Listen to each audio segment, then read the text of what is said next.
Hi everyone, this is Shai. I'm from Israel, and today again is a special guest. I say special because although we never met in person, it feels like she's a close friend, and so probably she is.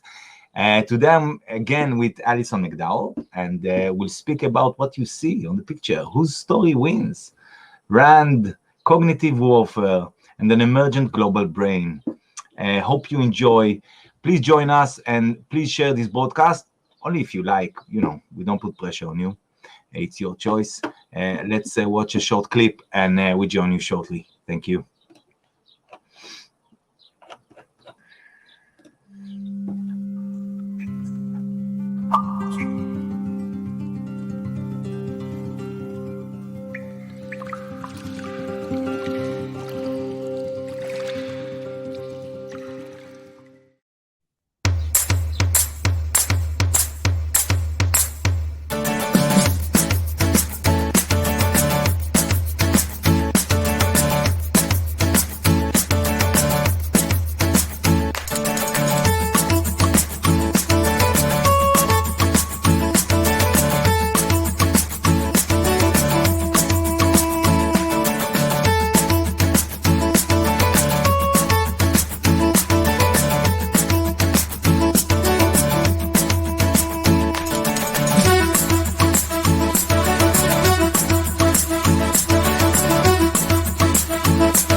Hi, Alison.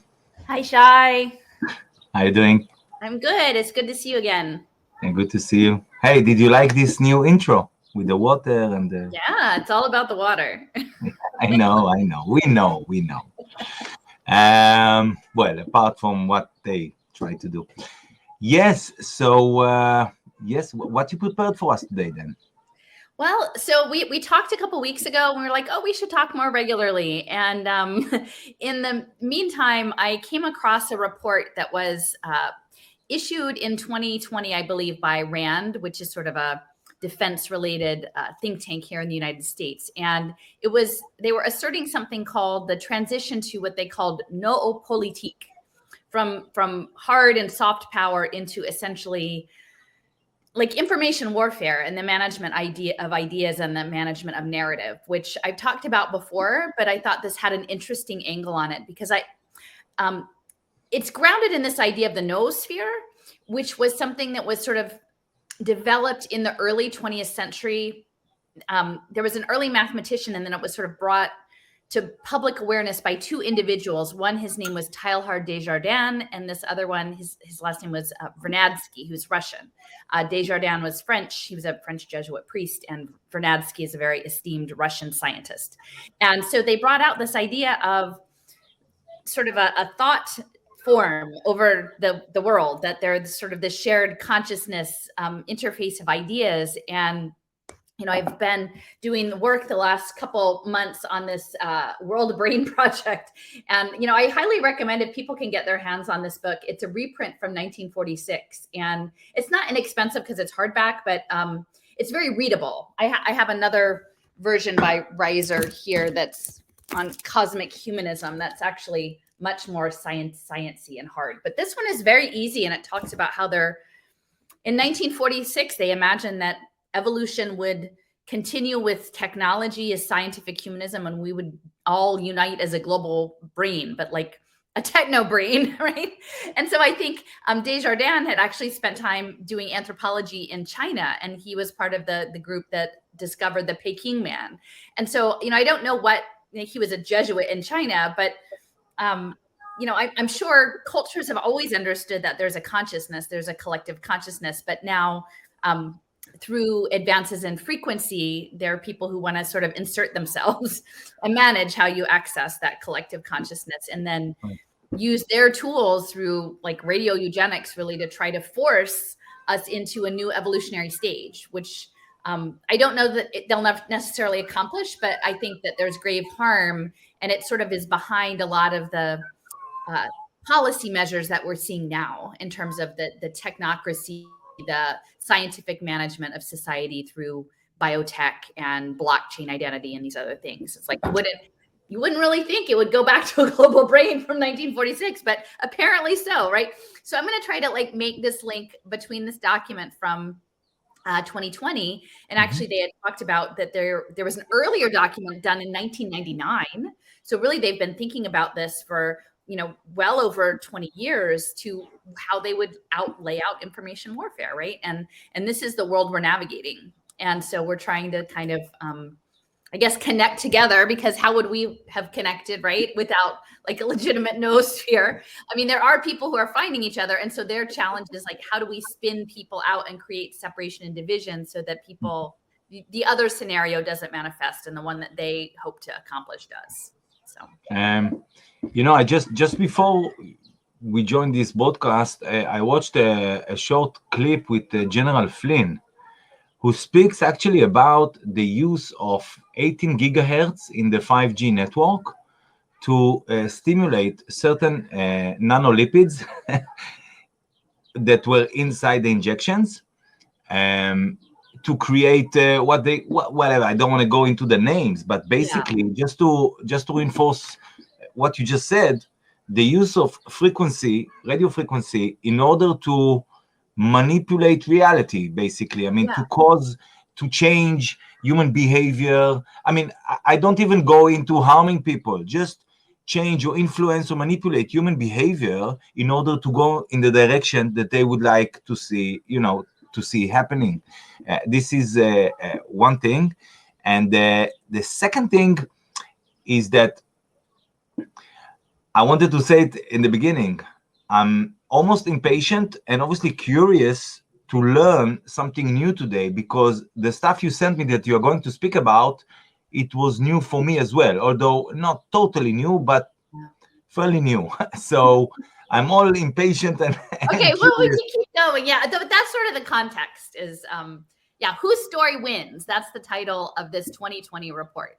And so really it is about the story. And I feel like if we, as much as it's overwhelming to hear about like frequency technologies, right? Or these ultimately, I feel like we have this empowerment in our heart, in our own energetics, that it's not like that we need a manual, right? Like we don't need, if you are coming from your true authentic heart space, like you're just going to be able to get that. So at the baseline, it's which story is going to win. And then how do we tell our story in a way? For me, at this point, it feels like there's the imperative of trying to build some bridges and unite across, and because there's so much distraction, everything. This book talks about the use of polarization to spin people. Literally, it's like physics. You'll drop a polarity, and then it's the Hegelian dialectic, but with physics, to spin them in the direction. And so if we can create some sort of neutral story, some sort of story that is inviting, that people can come into and feel empowered by, like I think that's a place that we could put our energy lately. So anyway, so whose story wins? And we can move on to the next slide. So these are the two documents, and we can share the link to the slides. I do have hyperlinks to the source material. So I would encourage you to go and, I always say, you don't have to trust me. I find things that I find are interesting, and then you should look at them and see if you find them interesting. And then we should talk about them, or we should talk with other people about them, because most of this stuff isn't necessarily hidden. It's just we stumble upon it, and then we try to make sense of it and fit it into our frame of understanding. So the one on the left, the Whose Story Wins, that's the more recent one. The Emergence of Noopolitik, that's also from RAND. It's the same authors on both reports. The one on the right is from 1999, and the one on the left is from 2020. And you can see on the images, it's sort of this idea of an energetic plane outside of the atmospherics of the Earth. And increasingly, I do feel like there is some sort of natural collective consciousness that has somehow been a bit occluded. Some people talk about this egregore, a collective thought form that is right now giving us a lot of problems, but they're looking to manipulate it. You can see like all the little dots with their military technologies. Sorry. Yeah. No, that's okay. So this is a slide. This touches on Teilhard Desjardins' sort of understanding. And again, I mentioned he was a Jesuit priest in the late 19th, early 20th century. I think he died in 1950-ish, like in the mid 1950s. And so he was sort of grappling with, as an anthropologist, the idea of evolution and creationism, right? And so he kind of came up with his own conception that was blending the two. And that ultimately the premise was there was an evolutionary process that goes along with complexity theory, that over time, life forms become more and more complex, and there are layers. So you start out with sort of the geology of the core of the Earth, and then there becomes life. And then within that is the atmosphere. And then above the atmosphere is the thought form, which in this case is represented by sort of, digital images. But it's this layered progression. And then what Jardin thought was the next phase beyond the noosphere was like Christogenesis. Like we would suddenly, poof, we would all become one. And because that was sort of the ultimate spirituality. And so for him, it was an evolutionary, creationist, organistic progression, but grounded somewhat in this science and religion. Now, the Catholic Church said, no way, you're, outside, no one can read your things. And so at the time, he was shunned, but now more recently, as this becomes the imperative, there are a lot of people who are appealing to the Pope to sort of bring him back into the fold and say, this is all great. So this is sort of the overall concept of the noosphere thought form. So he, if I get it right, I mean, first of all, just to repeat it, he was a Jesuit priest. I mean, it says quite a lot here just by saying that he was a Jesuit. And the other thing is that, if I understand correctly, he believed in evolution theory. Yeah. Yeah, a form. Like it was sort of he was trying to have both, right? The God, that it was God's will that things evolved through this complexity into a unified consciousness. Yeah. When we listen to the clip, I think it'll become clearer. All right. Do you want the clip now, by the way? Yeah, sure. Well, you know what? Let me do. I think there's one more slide that shows his background, and then let's go. Okay, so this is just from part of the table of contents. The first chapter is talking about America's conceptual arsenal. Now, I'm saying this as someone who's situated in the United States, right? I mean, the framing is quite extraordinary because we have like some of the most sophisticated psychological warfare out there. And essentially this document is framed that, oh my gosh, these people are doing things to us. Right? It's never framed that we might be actually the ones doing a lot of this behavioral management system, right? So they're talking about like reflecting on, how can we use storytelling as literally a weapon? And then the second chapter lays out, you can see the historic backstory of Teilhard and Vernadsky in that as these two thought leaders in the noosphere space and popularizing that. Now, this didn't actually, Desjardins, because he was sort of ostracized, his books didn't actually come to be more widely known until after his death in the 60s. So if you understand conceptually, this is sort of at the advent of, the space race, the Cold War, the weaponization of the atmosphere, into the 70s, like this sort of space utopia understanding. And so I think that's an important concept, that his ideas weren't widely known, at least in the West, during his lifetime as much as afterwards is when they were employed. And then many actually feel that he's been identified as sort of an early father of artificial intelligence. That his thoughts about this were the idea of this networked global brain and neural networks, that he his theories were sort of an underlayment to that. Right. And okay, so I'll just talk a little bit about RAND. I mentioned that it's a military think tank. It came out of World War II, and they said, oh, we've tapped into all of this scientific research that's not strictly Defense Department, that the universities have been all in on, the military and defense contracting. So how do we keep this going, right? How do we keep this going, through the Cold War and onward? So they're sitting out in California. And again, until I started doing all this research, I just didn't have a full understanding. There's the myth of California, and then there's the underbelly of California, which a lot of it is military psychological warfare storytelling, right? With high frequency, all kinds of things. So they're very sophisticated in all of that. So again, that's just some context for who RAND is. And then if we go to the next slide, the two authors of this report actually in 1999 referenced the influence and thanked and acknowledged the Highlands Forum. Now, I would say a lot of people, and I'd heard of them a number of, like maybe last year I first came across them, but they're one of those sort of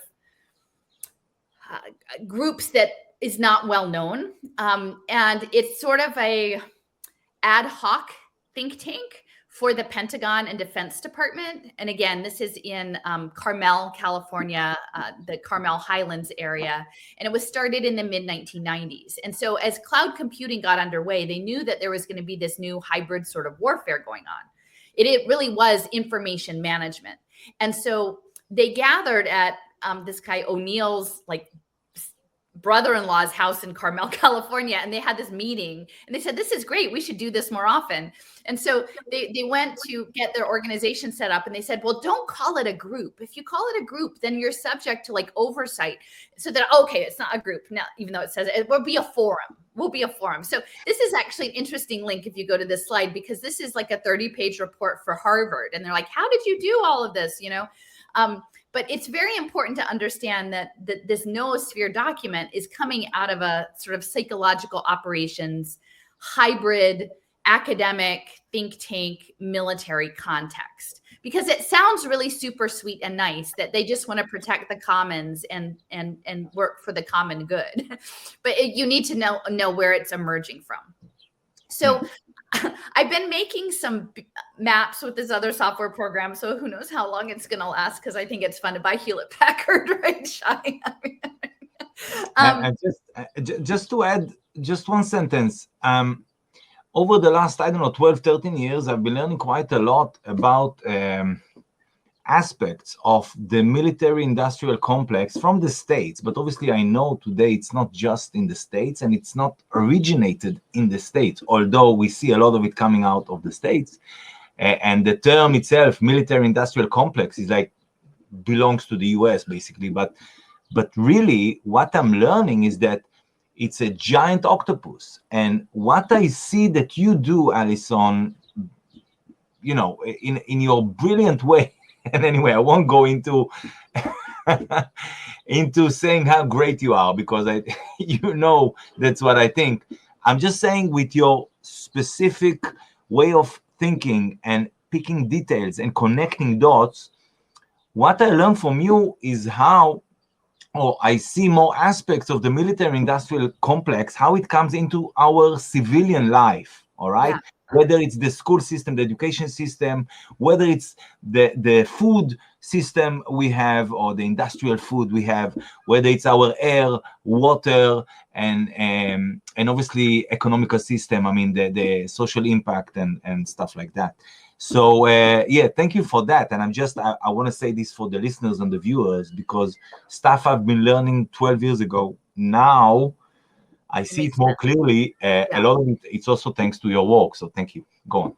Oh, well, and the thing about entities like the Highlands Forum is that they bring people outside of their normal context, and they say, here's this lovely location, and this is all off the record, and you can we'll bring interesting people together from all different spheres, and we can just sort of brainstorm, blue sky, think about the future, think about all of these things. And so it's a very flexible space. And then they bring them together for certain topics like nanotechnology. Sure. And then but there's not an ongoing commitment, right? It's more sort of like a foresight planning process. And so It's I a think it's much forum. more fluid than typical, like the hierarchical Defense Department, right? Yeah. You bring out of that and you bring defense people with people in academia, with people who are thought leaders, intellectuals, or academics, and then you bring them all together. So that's what this forum excelled at. And so if we just go to the next slide in the map, what I try to do, and it's not beautiful. I mean, I will say there are people who are much more skilled and like, and the other program I used to use, I had more flexibility in terms of the scale of the dots and different things, but it's my note taking. This is sort of like public note taking for me. Mm-hmm. I'm distilling down. It's about 100. It's not a huge document. It's maybe 170 pages of text and then a bunch of footnotes, but like, what are the concepts in here? And how do they lay out? And so the gray boxes are sort of my main takeaways. And what this document was looking at was sort of, this is the 2020 document, looking towards a future where, essentially like globalist, right? Like national borders are less significant. They're seeing the United States being less of an enforcer of the commons, right? They're repositioning because really a lot of our lives are being lived in the metaverse. So they're trying to remake the information technology side. They're looking at cognitive warfare, that's central, and that's something that James Giordano speaks often about. And there's cognitive warfare that may be literally manipulating people through directed technologies or energies. And then there's also cognitive warfare that's simply how you use digital media that we're seeing through our eyes and listening to shape. I mean, we're trying to tell our story. We're kind of part of in this cognitive warfare mix, and we're trying to assert the legitimacy of our viewpoint. Meanwhile, everyone else is jockeying for theirs, and we don't have the other special secret tools, right? We just have our authentic selves. But if you understand, one of the things they talked about was getting people in a receptive state and an entrainment, and they called it brain boxing and thought scripting. And so if you can actually get someone into a way of thinking, your framework that you've given them, and you can reinforce that through multiple means, through the people they interact with, through the media that's delivered to them, through the social policies that are enacted, you can get them very reactive. You can create reactivity, and you can actually script people's thoughts without necessarily porting ideas right into their head, but getting the next level. I want to give a quick example. Today I went to the post office, and a couple of guys were doing like exchange of license of a car, in the post office. And they wanted to pay. So he was surprised that the post office accept credit cards. He said, well, I have cash. Can you accept cash? And she said, yes. And I said, yes, cash is the best. And he said, why cash is the best? I said, because of the digital currencies and where they want to take us. Very quickly I said that. Yeah. And then he said, and this is an example for me for brain boxing or thought scripting by the media. And then he said, well, you don't have to be afraid from progress. All right. Oh, yeah. Now, this sentence we hear quite a lot in various languages. And I said, who told you I'm afraid of progress? It's not what I'm saying. I'm not afraid of progress. I'm just being very mindful about where I put my energy and how I deal with money and who it serves, really. And then another conversation developed from that. But that's just an example. I get it quite a lot. If I use, this an older mobile phone, people tell me, oh, you're afraid of progress. And I'm like, no, not at all. It's not about fear of progress, but that's what they've been brainwashed to think, or brain boxed to think. Yeah. Yes. All right. This is how you think. And then you have tools and you just pull it out. It's a shorthand, right? And so, in the past, they had very old-fashioned ways, like they would have the propaganda, right? And they would throw it out the back of the plane and little papers come down, right? Or they would have, I don't know, Raul, my friend Raul has been doing work on in this and like Voice of America and propaganda broadcasting. And so he was uncovering these sort of Rockefeller-backed Voice of America broadcasts from the 50s and 60s to Latin America. They have old-timey versions, but now literally with all of the media that we're engaged with, that AI is delivering that to you, right? And so some of your brain boxing protocol, as we create digital footprints and they create digital models of our behaviors and our thought process, there's an AI going, okay, here's the next thing. Here's where you go. Here's where you go. And then it becomes automated. And so literally it might be at some point that we can't get to the information that we want because we've been boxed, and we may not even understand the scope of our boxing. We may never know. And I think it's always been the case. There's always been people who've been more enlightened or seen farther or sort of poke through. Oftentimes people will have a life experience that shakes them and makes them question the reality they're presented with and like look beyond. But I just wonder, as this becomes automated, what comes next? Will we still have that ability to get beyond? I hope so. But I can see that this whole process is connected. And then the other piece of this report, and I'll talk a little bit about this later, but it was very much about the commons and the climate change. So you can see the narrative and taking care of people. So, these are military people who are interested in managing their domination purpose, but they want to frame it in a way that will invite you in and make you feel like a good person for participating, right? Sure. And so within the climate narrative now, they've said, well, we need monitoring, we need sensors, we need total sensor deployment of everything. And then they say, but now the governments maybe don't need to be so in charge. Non-state actors, NGOs are really good. We should collaborate more with the NGOs. And then the censor, but what they're not saying is that the NGOs are probably eventually going to be decentralized autonomous corporations run on blockchain, and they're not going to be people, right? So you deploy the sensors all over the world to take care of the commons by the military, and then you hand it over to a nonprofit that eventually becomes backed by a giant quantum supercomputer. I mean, it's crazy, and they say, oh, well, we really there should be more collaboration between the civilians and the military. That would be really good on climate because there could be disasters. And, and so you can see even within this report, how the narrative is laid out that, as you walk through it, in the US, they're just saying, oh, these people, we're so behind the ball on this, narrative management, and all these people, Russia, China, they're so much better than we are about it. And I'm thinking, dude, no, like the whole document is an example of this frame. So anyway, so those are the big pieces, is like transnational NGOs, the combining the fluid connection between civilian and military under the guise of taking care of the commons, and that within this narrative, we become increasingly automated in our thinking and short-circuited in our thinking, that you can't think another thought. And then eventually they may, who knows, when they get the nanobots, right? I keep saying, Melanie Swan, who's at Purdue, the Sentient World Simulation, talks about nanobot economies in your brain with the neurons. That the neurons are exchanging, tokens. And I keep thinking, eventually it's going to be like, I don't know. Can you think that thought? How many tokens do you have in your wallet, Allison? I don't think you can think that thought today. Maybe if you behave better, you can accumulate some more tokens and think that thought next week, So I don't know. Does that make sense? Yeah. Of course. I mean, that's where we're heading. That's where they're trying to take us. I just changed the view because I wanted to see what's underneath our pictures, and it's the MIT Center for Collective Intelligence, which obviously, yeah. So I was putting in like dots for organizations that were referenced in the report, and then on each of those, if you go in, I have a link to the map. It's actually a small part of a giant map, but you can click on the different circles, and there are links. So for me, it's sort of like an interactive bibliography, note-taking sort of thing. Yeah. Right.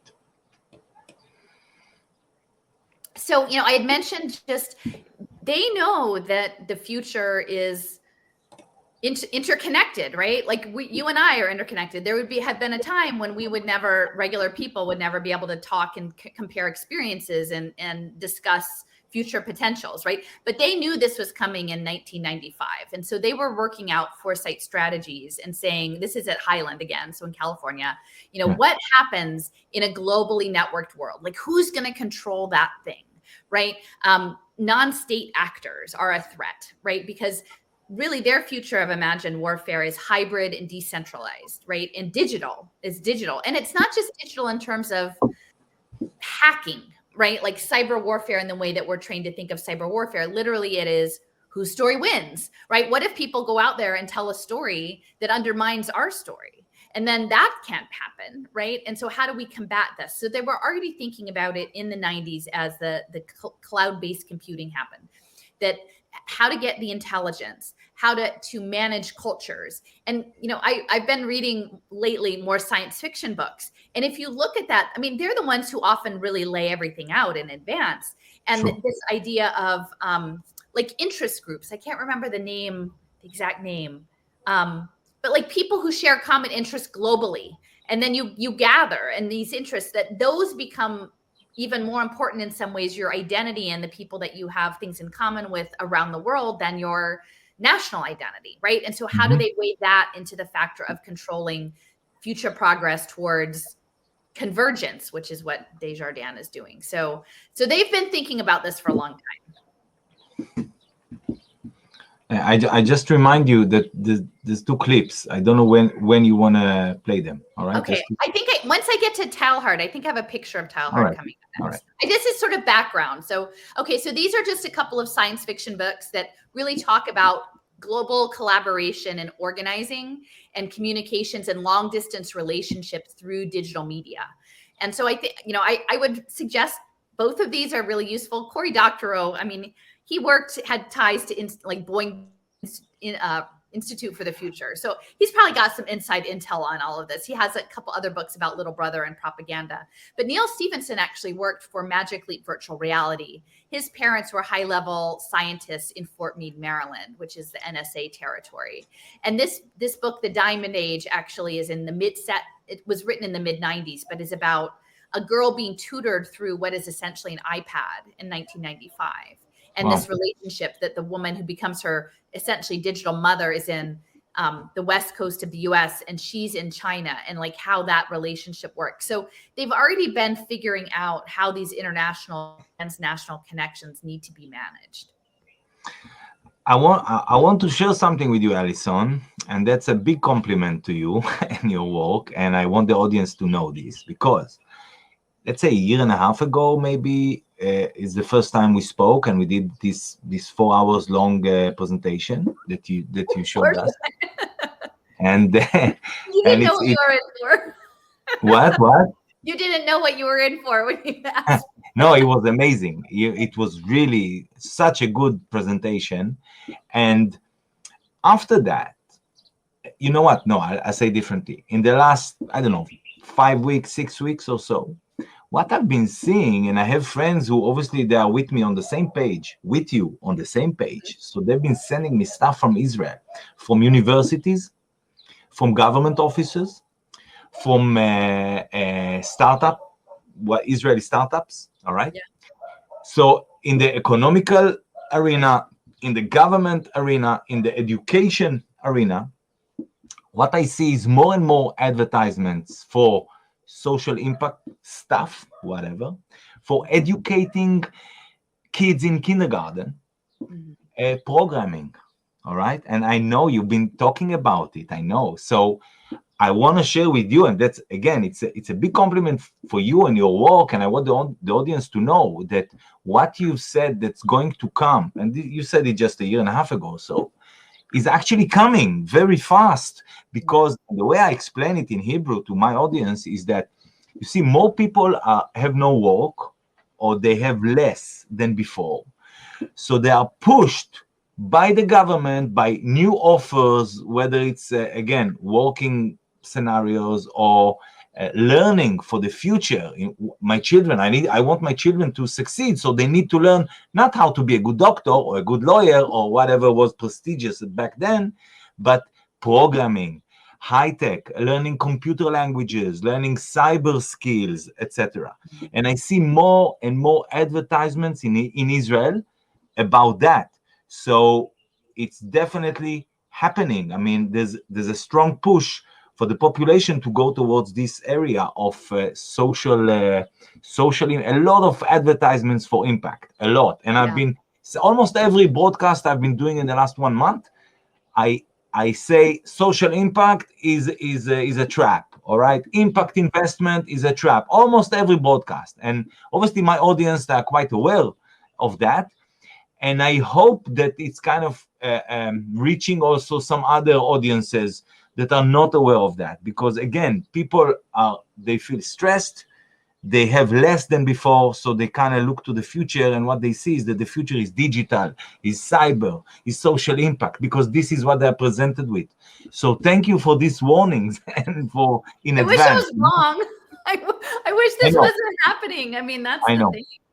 But I feel like if you can establish credibility, right? And then people are like, oh, I guess maybe I should pay attention. Maybe this isn't just a science fiction book. Yes. And you know, just so you know, a friend, well, I don't really know him, but I feel like a friend, because he wrote to me that although what I may see to my videos and my podcasts, maybe a few thousand views, he says, Shai, you have no idea, your podcast, they reach probably, you know, out of 9 million people in Israel, including elderly and kids, etc.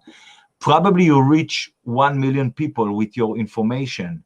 So you are being part of it, Alison. It's important for you to know. Now, I don't know if it's 500,000 or 100,000 people or 1 million. It's not numbers. It's the right people. I mean, that's the thing. Like, I agree. I truly do feel that not everyone is in a different, is in the same position in this game that they're doing. And it's a sacred game, and God has put this on us to see, right? And then the question is, what do we do? Because we don't need everyone to see it. It's just the people who are in positions of changing things, pushing levers, asking questions in a very authentic and heartfelt way. That's what will change things, right? And I feel like we're supposed to do this. Like, we are supposed to meet, we're supposed to talk, because it's all integrated. I think so much of the story that's out there is to brainbox you to say, those bad people over there are doing that to us. And I'm like, no. This is an emergent behavior that people are being driven into by something that I don't think at this point is human. I don't think that this is a mechanical system that we can say no to, that it is something that we can overcome with authenticity. And so anyway, I put it, but so I would just say too, that for the win, I know it looks kind of corny, but actually it taught me so much about digital economies. And this book is probably 15 years old, but it was set in China. And what it did was it talked about poor kids being in grungy internet cafes and playing games to earn digital gold, special objects in games to sell to rich people around the world. And it was, so they were doing like labor organizing around the digital gaming industry. And so like, this is, I know some people following me may, like a while ago, back in January, I had this sort of exchange around Derek Bros and this idea that exactly what I was thinking about now. Sorry, and I'm like, no, listen, I read this book. I know where it goes. This is not good. And it's one thing to play a game, but these same technologies could be used in sexualizing children, other things, not good things. And so we really have to be cautious and understand how these new economic systems work, because these people, they've known for 25 years how they want this to go. Not that it's going to go that way, but they know where they want to take it. Absolutely. So, okay, so there he is, the Jesuit anthropologist, noosphere promoter. I think after this, we'll listen to the clip. So I don't know, sometimes, and I don't know if it comes through Google, I'm hoping that it's on the sacred interest and not the profane one, but things land in my lap. And I found this, I think someone mentioned Teilhard Desjardins and AI, and I go, well, I need to know more about this guy. What's up with this guy? And so I came across a short half-hour video of, it was like a celebration of his life, probably his 50th anniversary of his death or something like that. And it was at Georgetown, again, Jesuit.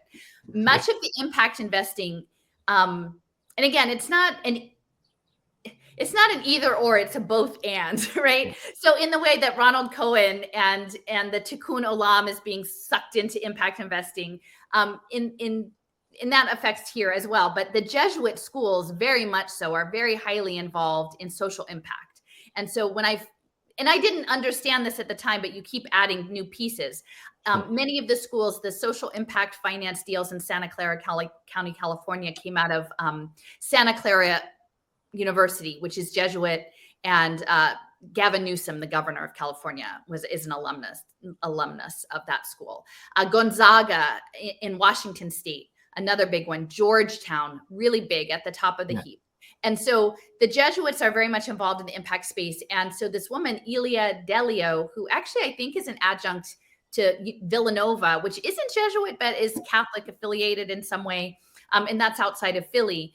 She's talking about post-human life, right? Teilhard Desjardins, Religion and Post-Human Life, a note on Teilhard Desjardins' vision. And this was from the Toronto Journal of Theology in the fall of 2020. So they're uplifting this again. And she's in this gathering at Georgetown celebrating his life. And then I have this short clip. I apologize, the sound quality isn't great, but it is captioned underneath. So in English, people can see. I remove us from it. All right, we watch it and then we get back. One point, he places spirituality, in a sense, in the forefront of science. And therefore, technology is then, within the context of evolution, it plays the role of convergence. Technology is to converge us, not just occupy us. Technology is to form a collective mind, not just a multiplicity of minds. And through technology, he saw the next stage of humanity as what he called ultra-humanism. So in a sense, we are on that next stage of evolution towards ultra-humanity. But I'm not sure we have reflected as much as Teilhard did on where technology can lead us in this next stage of ultra-humanism.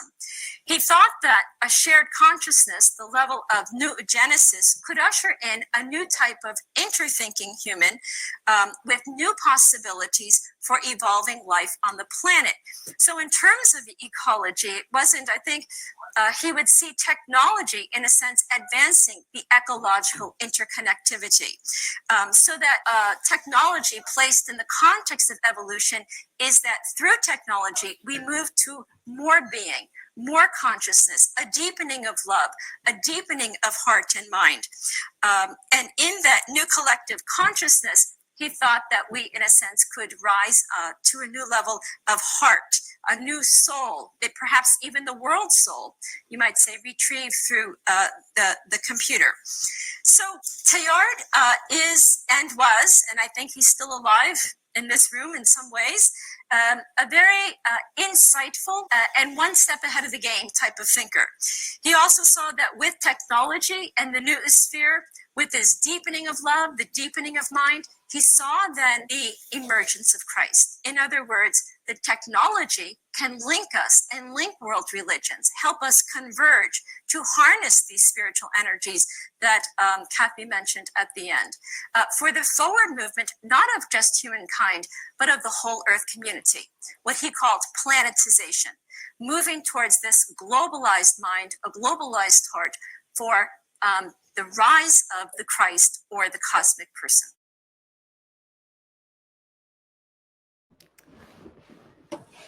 Makes it pretty clear, huh? Actually, yes, it's pretty clear, and really, I don't know. I'll let you speak about it first.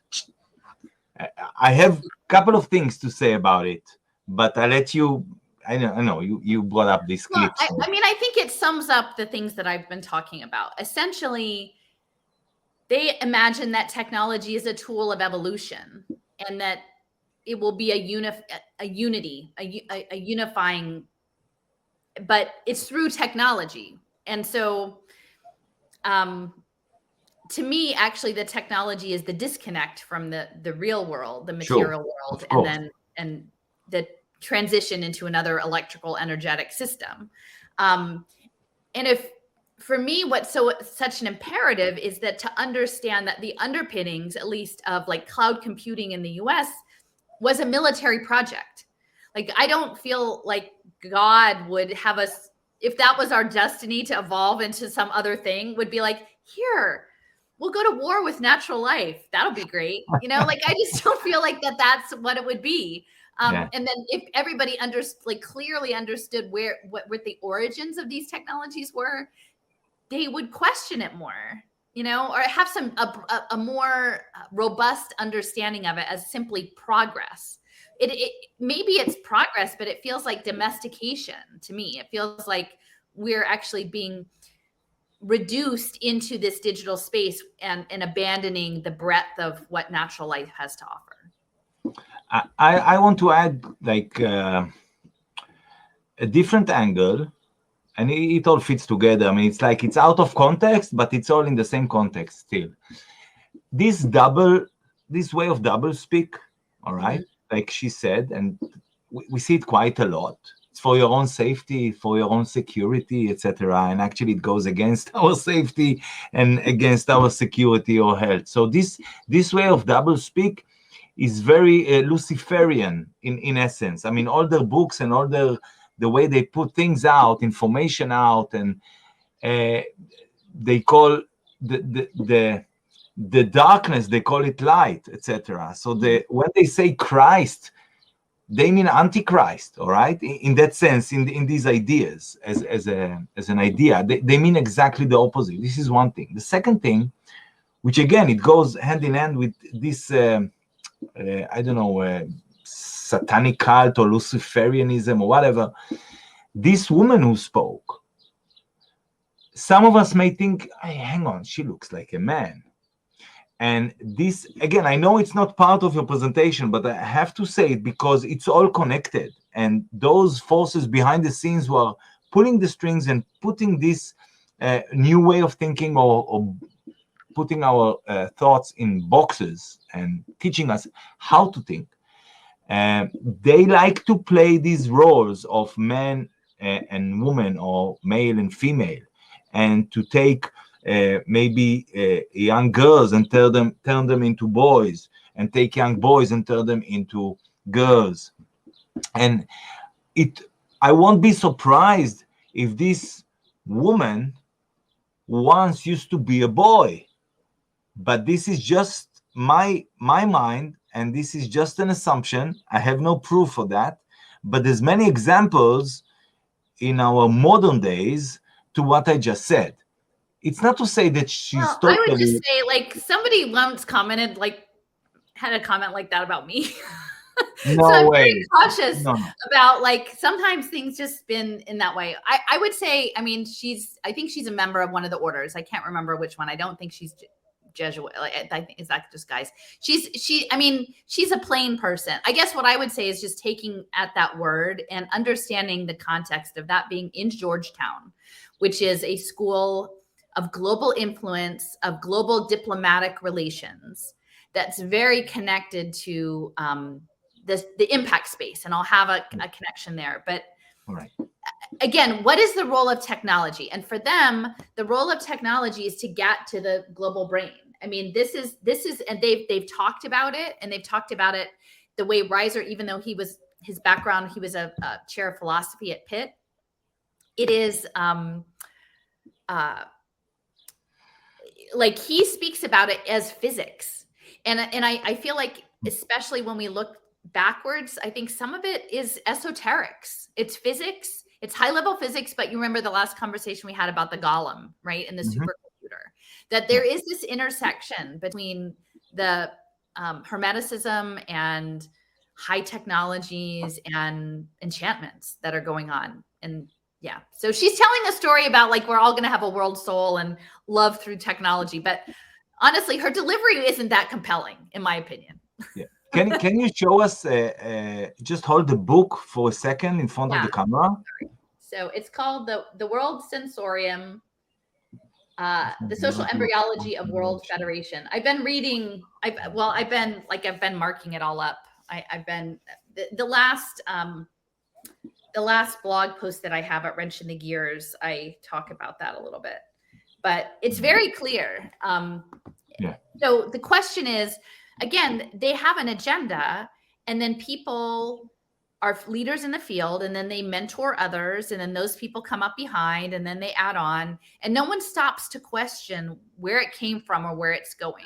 They're simply presented with the next step, and you complete your task, and you will be affirmed. You will get a book deal, you will get tenure, you will go on this book circuit, people will like you, you'll have something to talk about at cocktail parties.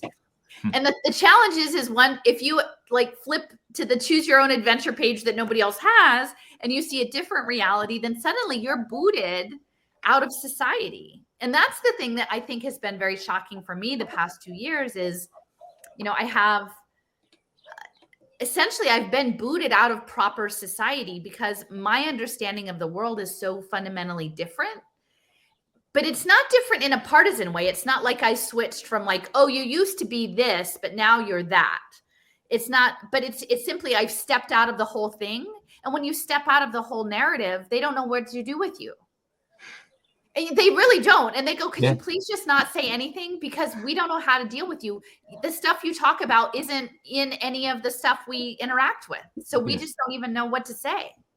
There's no commonality. It's like, can we talk about Jeremy Bentham and 18th century prison panopticons and pauper management? Because I think this is coming and it's related to, no, we can't.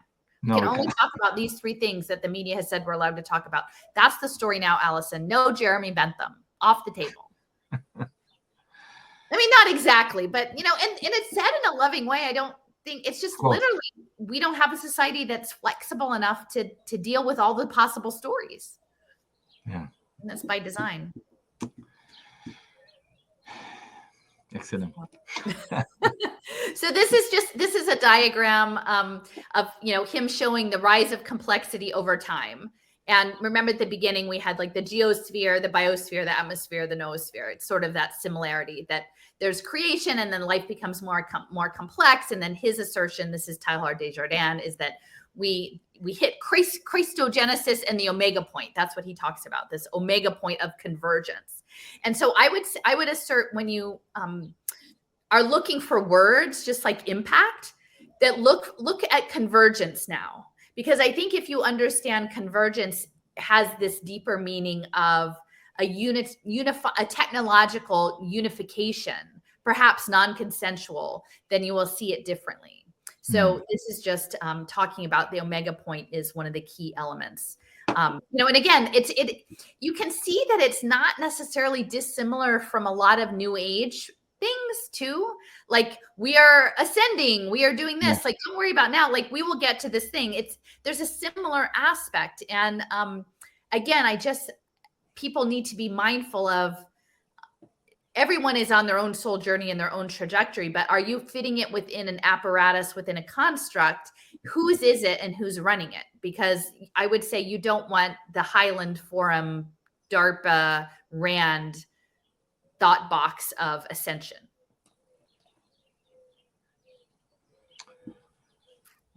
Do you want the next slide? Yeah, we'll go to the next one.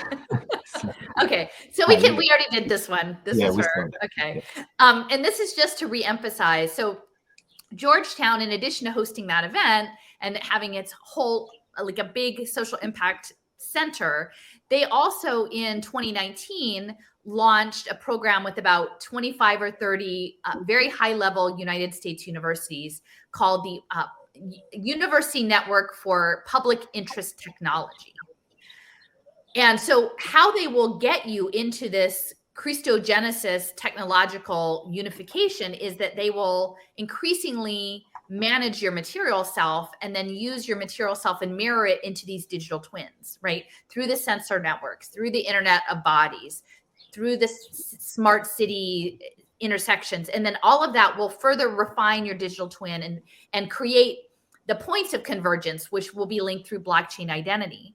And I just want to say, and again, over here, people, they want their kid to go to Georgetown. Like, that's nice. You got your kid in Georgetown. Go, go you, right? And you don't listen. And you're like, yeah, we like, it's technology, but it's for the public. We're going to use it. It's human-centered. We're going to use it for good things. And they don't tell you about what's behind it. But, what I will say is I have another image that, Georgetown was very much implicated in the slave trade in Maryland. And they hit some financial, crisis early on in their history. And they sold a bunch of slaves into, down to Mississippi for the cotton trade. And they've been like making up for it. But I feel like there are these energetic imprints that happen within social systems, institutional systems that sometimes get acknowledged and papered over, but never really get figured out, like never get healed. And then they just self-replicate. So in many ways, what's coming with an Internet of Things, smart, supportive housing program could very much be like a data pod enslavement program. But if they call it civilization, right? If they call it progressive social support, you're not supposed to think about that. And again, in that you can see in the cover, this is Anna DuVernay, the filmmaker. So they're very strategic in their imaging, right? She tells stories. She's a filmmaker who tells stories, and she's a Black woman, right? So you choose the person to tell the story and how you represent yourself, and that's done in a very calculated manner. Yeah. So we can. I have a comment here in Hebrew.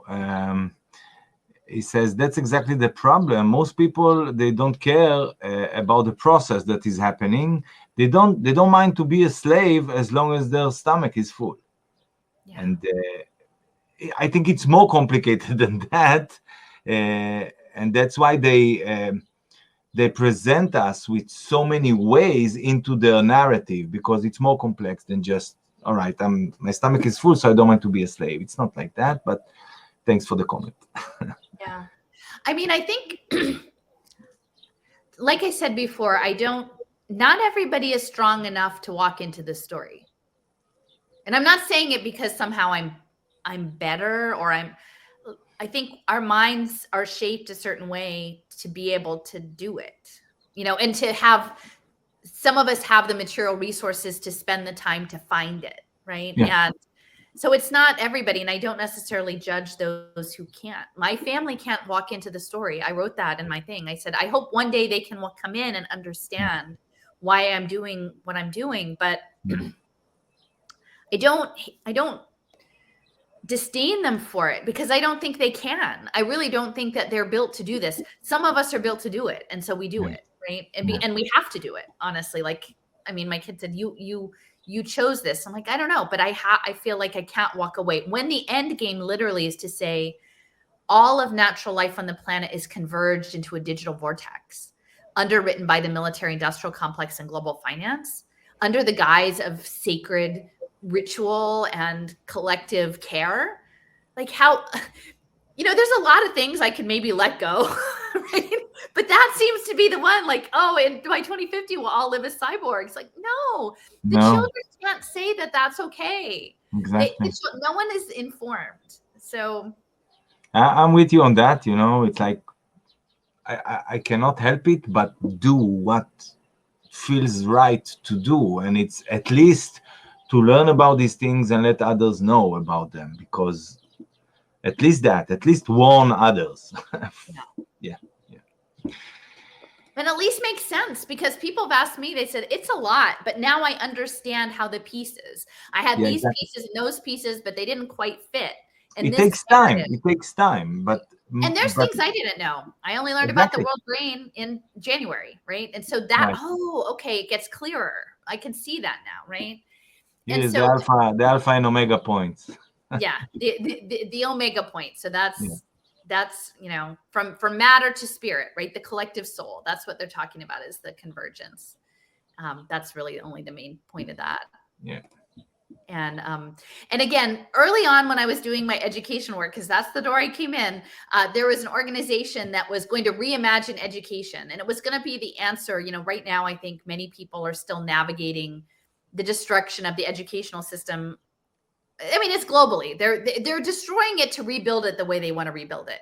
And the way they want to rebuild it is framed as personalized and choice and empowering, but really it's you and technology. And as you learn in the world, the machine learns you. And that's the new program. They've got wearable technology and ICT technology and blockchain transcripts, and they want to send the kids out into the world to learn, because the AI wants to learn. The AI wants to go with the kids and learn, because hey, forest school, how cool is that? Just put on your smart shirt and go learn, because the AI would love to hang out with you in the forest, right? I mean, sadly, that's, we'll give you a voucher for that, and then you can demonstrate you've earned, become a good planetary citizen while you're at your forestry school, right? And earn your badges so the AI knows what job you can have in the future. But the organization, the consulting firm that created this report that was ongoing for a number of years, including all the teachers unions, it was called Convergence. We're going to reimagine education. It was called, and so now I'm like, convergence. That's why I say keep your eye out. Like, okay, I've got the little, logo there. But you can see some of the other things. It's all impact investing, pathways to better jobs, economic recoveries, long-term care finance, economic mobility, reentry from prison. These are all, although I don't know US-Pakistan relations is a bit odd, but many of those things are impact investing fields, and convergence is going to get you there because they want you managed as an impact commodity. I remember the slide, or a couple of slides you did on prisons and how social impact is to work with prisoners that coming out of prison and going into society, and how to make money out of it, or more money out of it. And here again, I see it here. Where is it? You just read it. Re-entry ready. Re-entry is from prison, Yes. people who are Yes. in prison.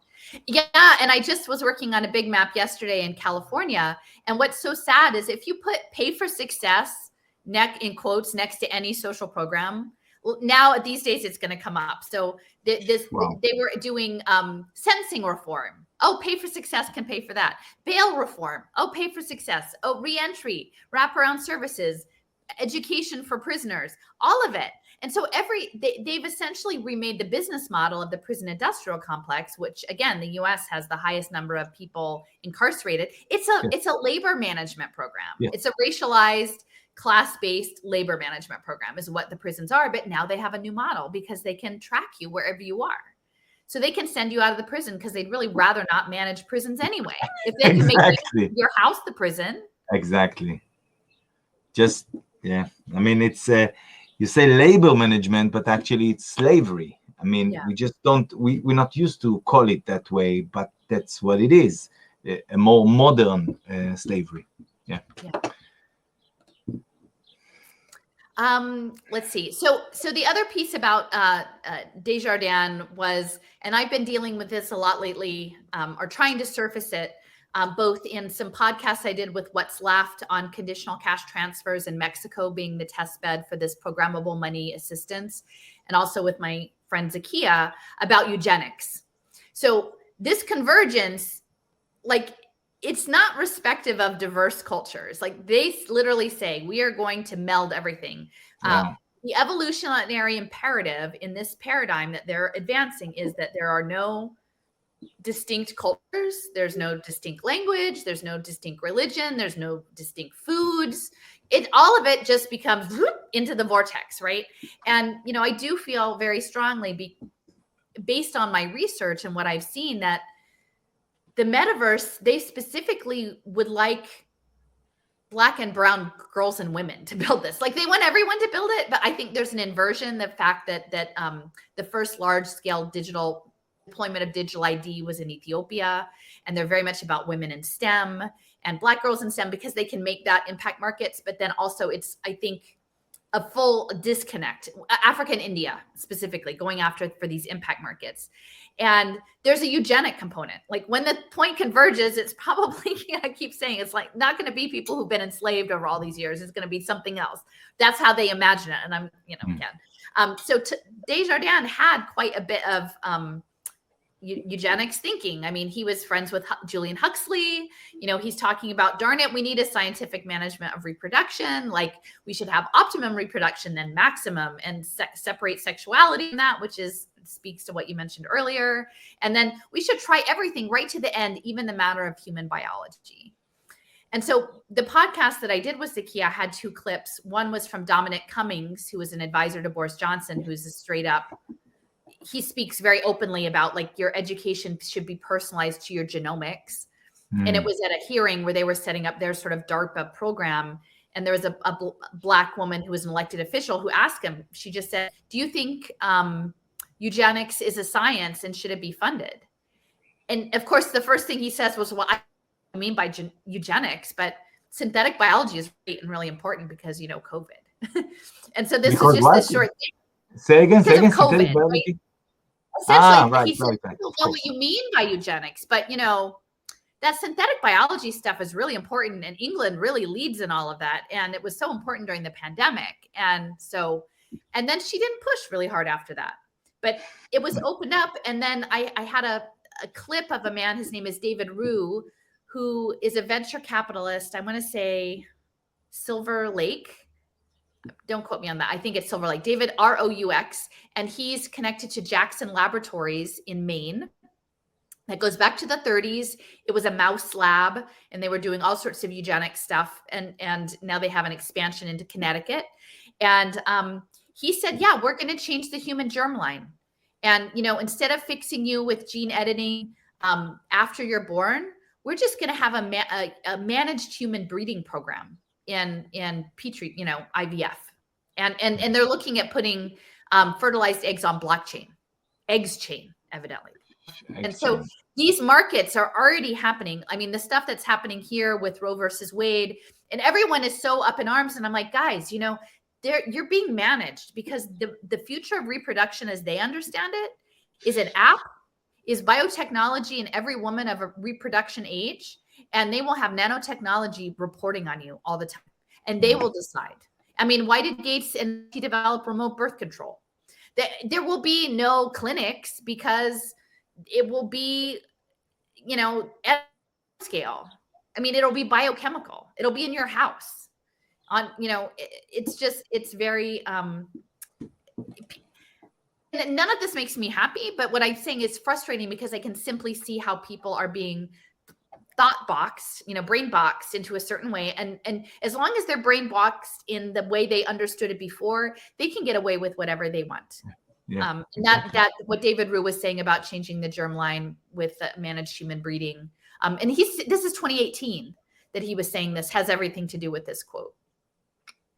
I think that the brain boxing thing is so important. I mean, even just the term conspiracy theorist. Once people categorize me, for example, as conspiracy theorist, it makes sense to them that everything I say is just a theory. All right, it's out of my brain. It's nothing to do with reality. And when you when you show them facts, they don't care, because already the box is there by the media, by the manipulation, by the propaganda. And I find it tricky, and not just me, many of us find it tricky to penetrate this box, or to make it round, or whatever, to change this box that people have in their brain, or this the way they think, the way they see information, because if it's contradict what they already know, it's endangering. So they prefer what you just said. They prefer, once people relate to the information in old ways, in the old terms, in the old way of thinking, they're all right with that. And I think these companies, they count on that, and they make it chewable, for people. When they present new information, they make it chewable for their size, for their way of swallowing this information, and these new ways of thinking being presented to them, but actually not in a new way.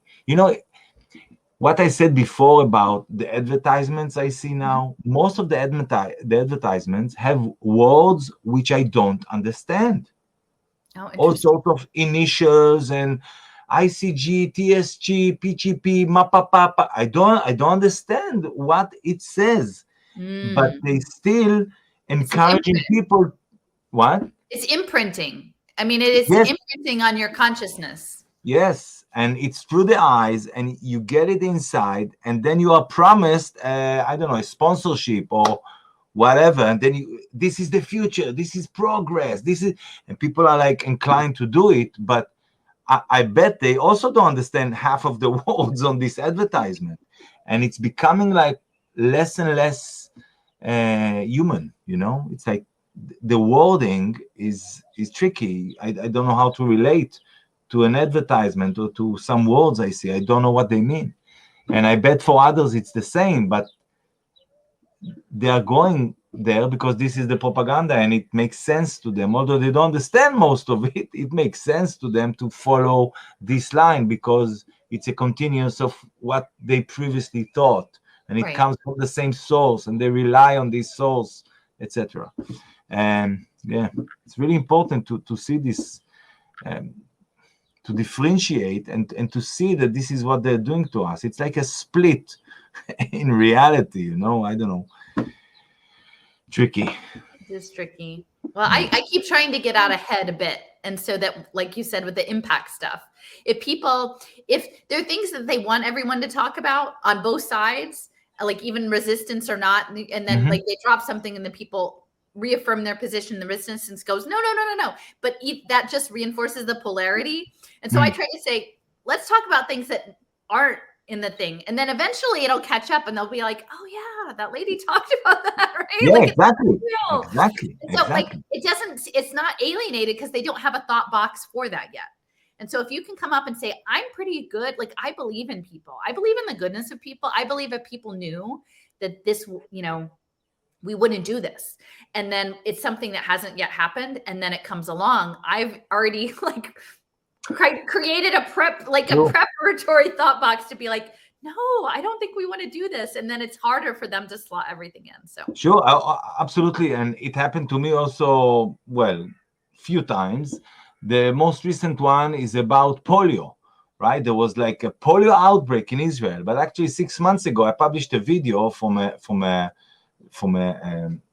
what's his name? Brian Ardis, Dr. Ardis. He said that the CDC said that soon there will be a polio outbreak. And this is 6 months ago. And now there's polio outbreak in Israel. And I've been saying back then, it's probably from the injections, Wow. And so people who may think now this is bullshit, now, because they saw this video and they're like, hey, Shai told us there's going to be a polio outbreak. And now the health ministry of Israel is saying there's going to be a polio outbreak. How did he know? It's like, how did he know? Did you know about social impact, etc.? So this linking, this putting the information ahead of time just to show people it's just a plan. Yeah. I hope it makes people understand or realize this is just a plan. And if you know it's just a plan, you can say no. Say no, turn the other way, and build your alternative. And that's what we need. Anyway, you want to go on? We were here. So here's the other person who helped advance the noosphere, Vernadsky. He was Russian, and I think it's quite interesting. So he helped at the same time. He and Desjardins were around the same time, and both sort of asserting this idea of noosphere. But Vernadsky's focus also was on the biosphere. So he also popularized the biosphere, which unfortunately is what underpins the techno-management of the environmental process, right? And I have a whole talk that I did with Jason that's still getting processed, but it's about cybernetics. And that if you imagine the Earth as an enclosed game board, or games within games, like little circles within circles, it's a containment system. And so the biosphere is now being put into technology so that we can be managed as game pieces in this, which I don't think was his intention. But he was quite a genius, and his interest was also in crystallography. So if we go to the next slide. But 1 second, I have a couple of comments here. The natural water. So that was the other the piece of this that I'd like to get a copy of this, find that book, is that, so he was talking about the biosphere, the unification of the Earth system. But he wrote a book, The History of Natural Waters, that it says unpublished. Many concepts of hydrogeology, geochemistry, geofluid circulation, and especially biology, in which water is described as an integral part. And I do believe that in this conversation, water as a communications medium, both is really important. And I know really important. I know. I've been talking about this for, I don't know, I've learned about water since 17 years. I kind of got to know about water to start to understand what is water. And since then, I just, I'm always overwhelmed with, we spoke about it last time about water. But there's a few comments here. First one is from Noam. The RAND Corporation is one of humanity's enemies. It develops electronic weapons and bundled with psychiatry. And there's a link here. And another thing from Noam, an artificial intelligence machine learning perspective on social simulation. And this is again from RAND Corporation. And Stephanie wrote something, a personal thing with a anti-tetanus injection she got, and it had some anti-fertility component to it. So sorry to hear about that, Stephanie. Yes, let's get on with the other slide. So Right. these are just sort of the scope of his work, but like mineralogy, biochemistry, crystallography, radiogeology.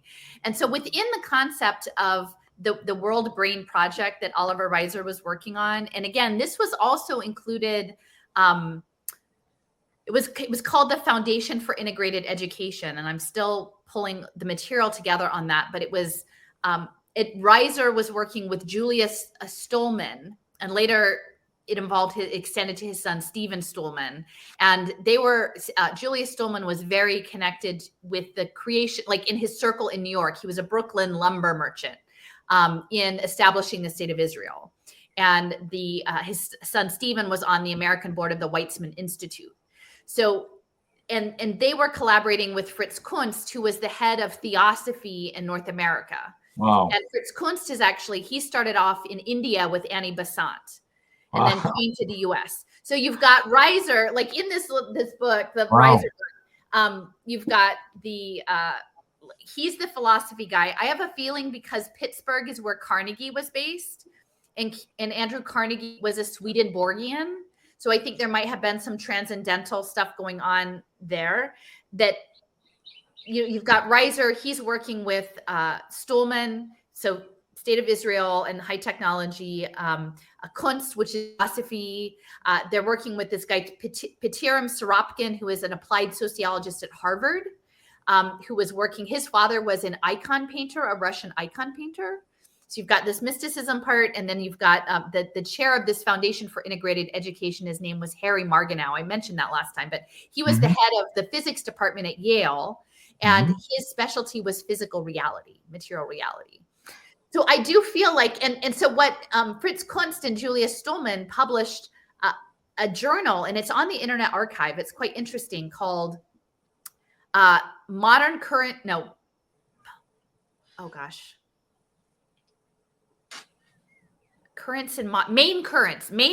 in Modern Thought. And Stolman had a publication, and it ran from 1940 to 1975 quarterly. And it's very metaphysical, but high-level people participating. And then Stolman had one called Fields Within Fields Within Fields that was shorter, but it ran from the late 60s through the mid-70s. Very much about interdimensionality in physics. And so, again, once you sort of look at these systems of like earth sciences, many of the people who are involved in the transhumanism, humanity plus area are also come out of mining. And so it feels like there's this data mining element and also mineralogy. Now, I'm not saying that Vernadsky himself did these things, but I think he was interested in everything from cosmic dust to cosmology and how it all worked together. And so as we, I think part of the narrative framework of the story framework is like, what stories are you allowed to tell about science and which stories are off limits, right? And what is, you go back to the ages when alchemy and science and mysticism were all connected and not separated, but then they became separate. And now you don't talk about those other things anymore. But I think they do talk about them in the back rooms where they're just not published in the same way. Sure. If you get hold of this book, by the way, the one before about water, I mean, specifically about water, please let me know, I will. I was up late last night pulling these slides together, so I haven't. No, that's fine. That's fine. Yeah. So again, this is back to the map of the concepts in this report. And what was really central to this was the idea of a transition to the commons.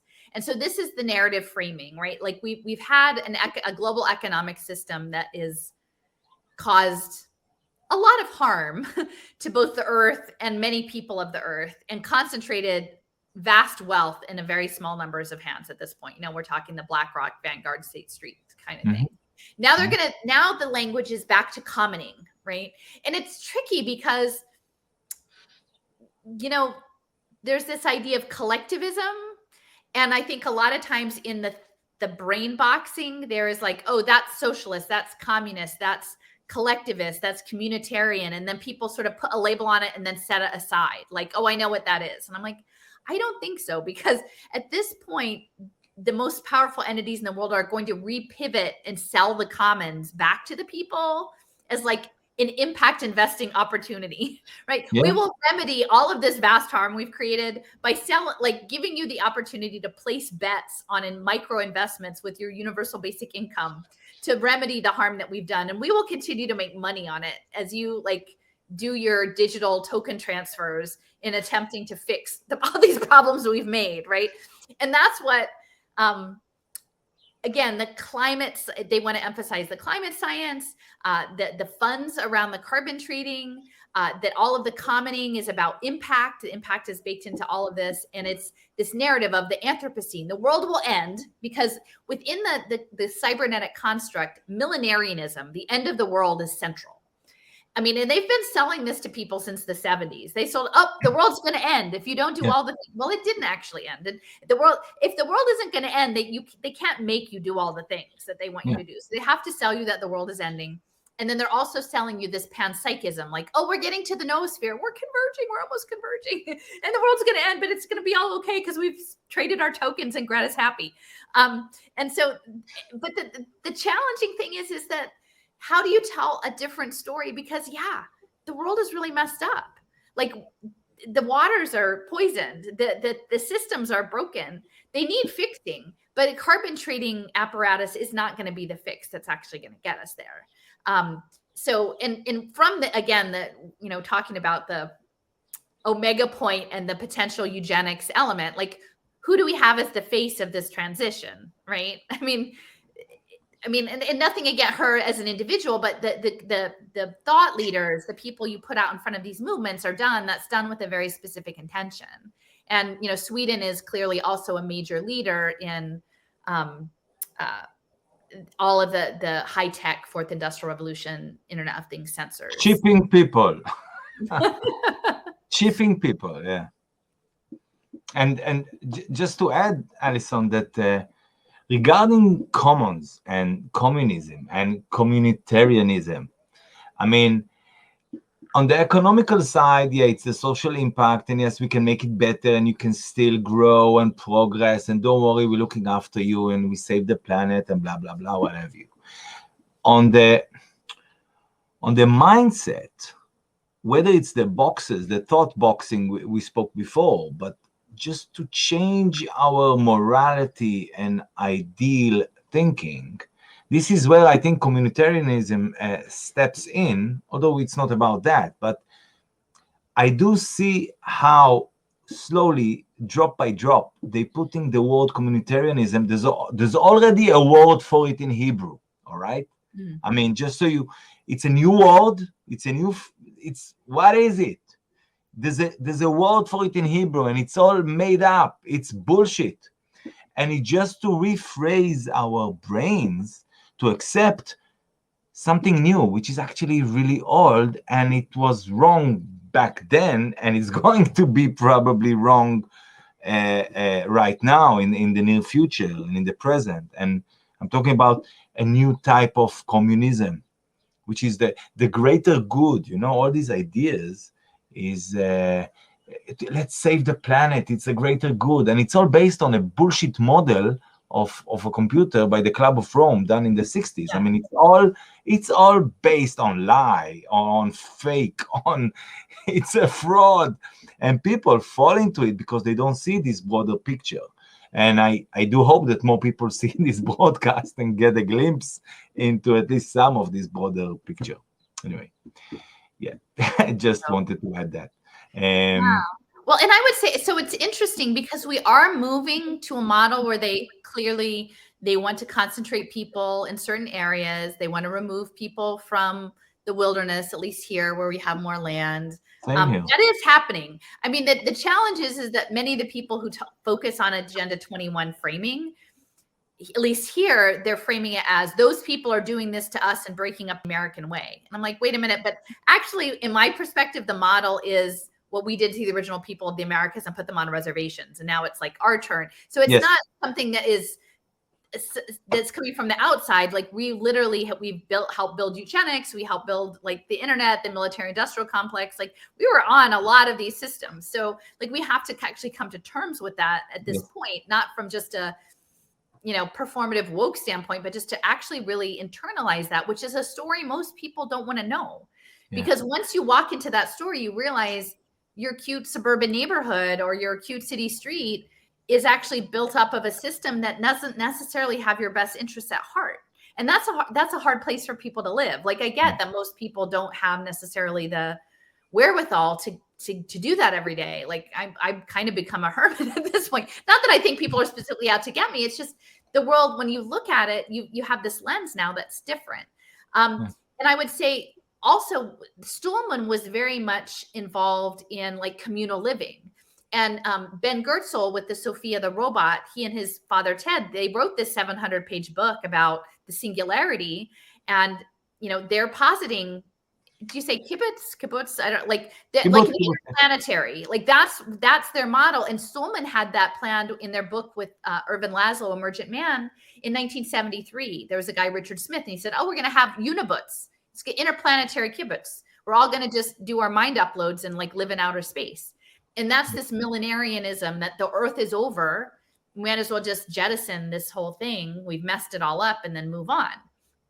And that's been around for 50 years. I mean, that was bubbling along when I was watching Sesame Street, for crying out loud, which is also a conditioning tool. Like, you know, nobody wants to know that, but it was. And so, yeah, we have to get out of these boxes, which is not to say there's not huge problems with the way we've treated the environment in the natural world. But I don't really trust that BlackRock, the impact management project, has decided to divest themselves of their power and influence to recreate the world in a good way, because all of it is going to come with a lot of smart dust. Yeah.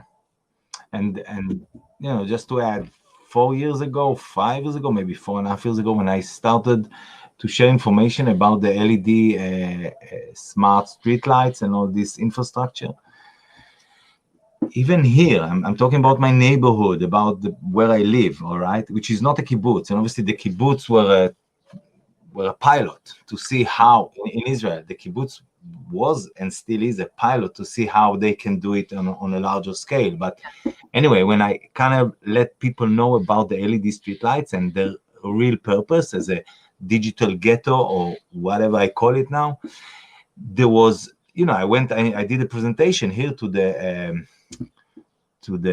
council.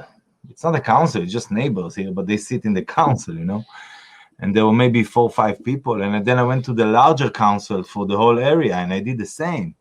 And they didn't want to accept what I'm saying because, again, it's a clash of narratives, because what they get is that it's going to save money and people, the elderly, are going to see where they walk at night, as if the elderly walking outside at night. But anyway, they didn't want to accept it because they get the government narrative, which is the industrial narrative, coming down their throat, and they think it's good because it presented as the best thing ever. And I present them with a new narrative saying, no, this is bad, this is against us. Maybe now they start to see what I was saying back then, especially after I sent them a couple of months ago, maybe 3 months ago, I sent them a notice by the Ministry of Communication in Israel saying all the LED street lights in Israel are going to be equipped with surveillance equipment, just in short, all right? And I sent them this 20 seconds. He just said that, like putting all the street lights on a fast track to approve more equipment on them. And I sent this to the council, and I'm like, hang on, 4.5 years later on, you are presented with the same information I told you back then. Now, if you want to look after your children, you better invite me to your council meeting so I can tell you what's coming next. All right. I mean, Optogenetics is what's next. It's not good. Yes, like the L17 optogenetics, you said, yes, through lights, yes, the use of light, yeah, it's part of it. I did presentation of that. The spectrum is so much beyond what people understand, right? There's what we can see and hear, and that's a very narrow band, and there's a lot of stuff happening on either end. Absolutely. And anyway, you know, people don't know, but 5G, they think it's this, you know, whatever. And I'm like, no, 5G is 300 megahertz to 300 gigahertz, all right? Yeah. And inside you have full spectrum. everything. You see, you don't see, you hear, you don't hear, whatever. Everything is there, including light. And you know what's funny, Alison? 450 nanometer, which is the middle of the blue light band of the LED light, all right? 450 nanometer is the middle of the blue light, okay? Okay. If I convert it, by the way, convergence, yeah? If I convert it to terahertz, okay? Because nanometer, I can convert to terahertz, right? Okay. You know how much is it in terahertz? 450 nanometer, the middle of the blue light on LED street lights or LED lights, converted to terahertz. How much is it in terahertz? 666. Wow. You type it on, you say 450 nanometer terahertz, you'll get it. Yeah. Online. Anyway, next slide. Yeah, let's go. Next one. All right, sorry. So my friend Leo Saraceno, I highly recommend. He has a new piece up on Raul's website, Silicon Icarus. It's about well, he's looking at community currencies and things like that. But he forwarded me a Brookings Institute paper about interspecies currency, and that's sort of the black dot, like not all the way to the left, but like the second one in life mark interspecies currency. Yeah. And so what essentially they want to make our transactions with the environment and with natural beings all digital, right? And so our behavior and will become all of these carbon offsets. And I know there's a lot of people who talk about all of this as a carbonized economy. I feel like they somewhat miss the point because they imagine, yes, it's definitely a control system. It's definitely to manage consumer, like consumption, material possessions, ownership, all of those things. But ultimately, it wants to make our social relationships visible to the machine. And that happens through the transfer of tokens through behaviors. And so they're creating, as they transition the commons, which is sort of the dot over on the left, they've got on the other side of life marks, you see ESG investing. So these are these global impact markets tied to the UN Sustainable Development Goals, and that's the impact management project. So that's every aspect of life, of which there are 17 goals, the UN's goals, but only 4 of them have to do with the environment. There's about, I think, not many. I mean, the rest are about managing people in relation to the environment. And so imagine you've got your carbon accounting currencies. Now, what's really central to the conversation around, if you imagine this is a cybernetic game, right? You're on the game board of Earth, and you have certain moves that you're allowed to make based on your tokens. The game is going to be managed through this One Health initiative framework, which is around zoonotic disease management. And so in order to have the control grid, and this is asserted by the World Bank and the World Health Organization, is that people have to be very careful with nature because nature is going to make you sick and you're going to be bad to nature, right? And so you guys need to keep out of each other's ways, and we need to manage the interactions of people and natural systems very carefully because there might be a disease outbreak that jumps across, right? And so that thought box, that seed has been planted that will never go away because it serves the function of the game. That's the imperative. And because COVID really exists as a computerized model, right? University of Chicago, computerized model of this thing, right? The metaverse is already influencing the real world. So whenever One Health program needs to ramp up the game, they can just dial it up, right? They dial up whatever model they need from the metasphere and they make it real. And that's the communication management, where the metaverse information of simulation verges into the material world. And so there's this Gaia hypothesis that was asserted in the 70s of the world as a self-regulating system, which in and of itself, like, I don't necessarily have a problem with, but now they've decided to translate that as a world machine, that it's going to be a world machine and it needs our help. And things have gotten out of whack, and look at all of this disease management. So now we're going to have this international pandemic treaty. And that's sort of the top center section there is this Gaia hypothesis, a cybernetic closed system that they can juice it with their One Health zoonotic disease. And because it is humans and nature, they can control both ends. And that's really important. It's not just about controlling people. It's about controlling people and nature in relation to each other. And it's that because both sides are impact markets and they want to get data from both sides. As you know, they want, smart dust the commons so that we can be careful for potential disaster, because really they're about mirroring all of this into this digital twin simulation world. And so the UK, I think, recently came out with a report, The Economics of Biodiversity, this Das Gupta review. So they get the academics to line up with all of the documentation. And this is about running global markets. This is literally about running global capital and then ultimately to feed into AI. And the trades now with blockchain and tokenization means that, like, the AI high frequency hedge funds were already boom, boom, boom, boom, boom. They're jockeying to get as close as they can to like where the cable comes out of the ocean, so that they can be the tiniest microfraction second faster than the other guy. Like that's what we built this brutal high speed debt finance economy on, right? But now we've got blockchains, so we don't even have like normal currency. It's like micro fractions of micro things, right? And that's all being traded. And so on the right, you see in the blue dot, there's this person, Trent McCarthy. He's Canadian. He's like a futurist with big data AI. He was he got his PhD in creative AI from KE Leuven, the Catholic Institute in the Netherlands. And so it's all about evolutionary algorithms, using algorithms to evolve things through big data, through management of big data. And he runs something called Ocean Protocol. So again, we've got water again, which I think is both communication, data lakes, right? This water-based communication, and also there's the maritime stuff you could probably throw in there too. But what he's talking about is going back to the 70s idea of self-actualization. Maslow actually was in the cohort with Stolman on this global brain project. And actually was like, he's the Maslow's hierarchy of needs, but not a nice guy. Like some of his writings are really disturbing. He's like, there will be the choicest choosers because the people who are the strongest and the smartest will choose for the rest of us. And we'll just get used to it because we're just not the sensitive choosers. We just should turn that over to the other people. But he had self-actualization. I think he taught at in New York. I'm Brandeis, I think. But so Trent McConaughey is saying, well, now you can tokenize your values and you can self-actualize. You can be a better person by trading in this game of civilization.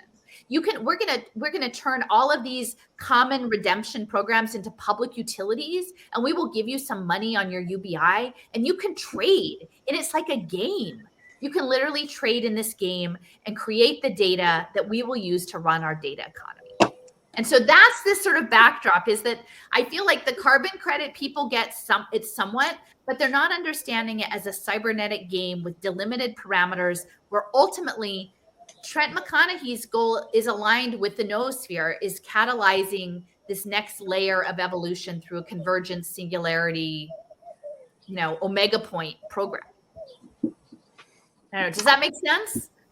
Yes. I mean, again, while you speak, I have things running in my head, and I'm thinking, even in what you say, Alison, and obviously you use words that you learn from them. I mean, these are words and phrasing that they use, and I'm thinking there's so many words and combination of words here which are non-human. I mean, in a way, they want to swap our language. And it's being done in such a fast speed in the last couple of years, and it's like, it relates to everything you say, even moving from, even trying to understand carbon and carbon economy. Right. Okay, I can relate to that. I can understand carbon. I breathe out, I can relate to that. But now there's so many new words and wording coming out, and it changes our perception. And I know for a fact, because I've learned these things. Maybe I cannot express it that well in English, but I know for a fact that they are taking us from our language, God's language. Doesn't matter now if it's Hebrew or Chinese, okay? It doesn't matter. But our day-to-day communication into communicating with AI, which is obviously to learn a different language in order to do it properly. And then it changes our mind, our structure, our phrasing, and it's tricky. And I think about the children, and I'm like, what's going, what will be on them? And obviously, almost everything I do is for them. I know it's the same goes for you. And another thing, you mentioned the 17 SDGs, the goals. And I've done few shows about them showing from the WHO, from the VSN, and these evil networks, how 14 of them, and it goes pretty well with what you just said, 14 out of these 17 is to do with vaccines, what they call vaccines, but it's to do with injections. I mean, if you want to eradicate hunger, injection. Eradicate inequality, injection. Eradicate poverty, injection. It's not me saying it. Yeah. They write it on their websites. So again, this health story and the smart dust, I mean, I don't know how the injections will be introduced. They have new ways now. I don't know, new technologies. Another thing I wanted to tell you is that while you speak, Noam Yechezkel is commenting here, quite a lot of comments. A lot of them are links. Now, I think you don't have Facebook anymore, right? Yeah, I'm off Facebook, but yeah, because I wanted to. I think there's some sources here. For example, I can put some. I can put some links here, but basically, he put out a lot of links, which I think you may find interesting if you had Facebook.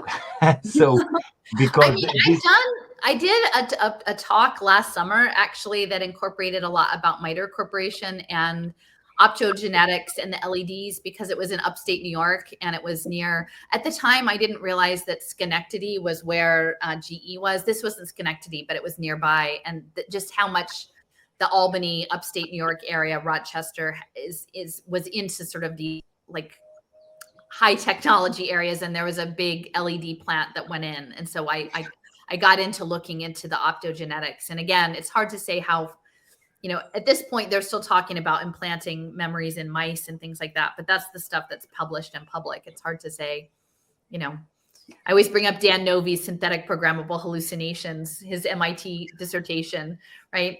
The boundless mixed reality of synthetic programmable hallucinations. And you just think, wow, well, that's the story. That's the story they get to try to install. But see, I think they have a bit of hubris. Like, I don't know, maybe some people can fall into it, and I'm not going to say I never would, but I have to believe that it's just that's against the natural world, and that they're not going to be able to do it.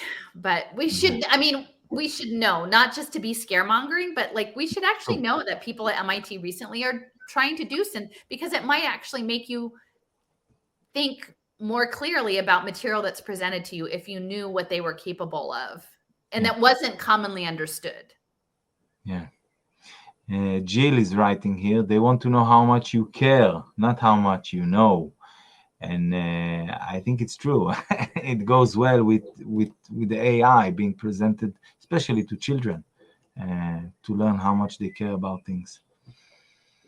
Yeah, and no, I'm just saying sorry for bombarding with links. Yeah, it's all right now. No, it's good. I mean, people need to be more conversant in these technologies for sure. And even if I can't have access to other people, I mean, can too. And so that one talk was the one that got booted off of YouTube. Really? The one in New York, the one you've done in New York. The one I did it. Well, I did it in New York, and the recording wasn't so great. So actually, I gave it again with Jason. It's like a 5-hour talk, but it's on my website, so you can find it. Jason put it up on Odyssey, so it's on. And actually, Shai, like maybe it would not be a bad one to put on your platform too. Just so please, after we finish, if well known because it got bumped from YouTube, but it's it links it to MITRE Corporation and the intersection with health and human service data that's going to be linked to impact investing and this national interoperability collaborative. So also, I'm interested, you said it's about optogenetics as well. Yeah. So essentially, it was looking at nanotechnology, and it was at the time I did it in early June of last year. So it was when all the graphene stuff was coming out. So it builds some. I mean, that's sort of old news now, but the optogenetics is not as well known. So if you can send me the link, and B, maybe ask Jason to open a channel on my platform. Oh, okay. And basically, really, it's quite easy to pull all the content from wherever it is, let's say Rumble, BitChute, Odyssey, or YouTube. Yeah. You just pull it. You don't have to download. You just pull the links, and my platform knows to pull everything from everywhere. Oh, okay. All right. Good. Well, that's great. Let's do this for a second. Keep going. Okay. Yeah, just to remind us the good stuff. Yeah.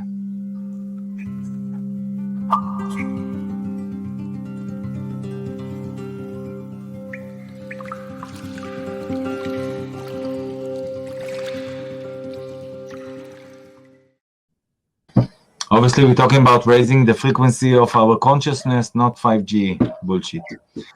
Yes. Next slide. Yeah, let's go to the next one. So, So this is just, this is an image from that chapter about the interspecies currency. And this actually got a fair bit of traction on Twitter the other day. This is from the chapter that Leo gave to me. It's Brookings Institution.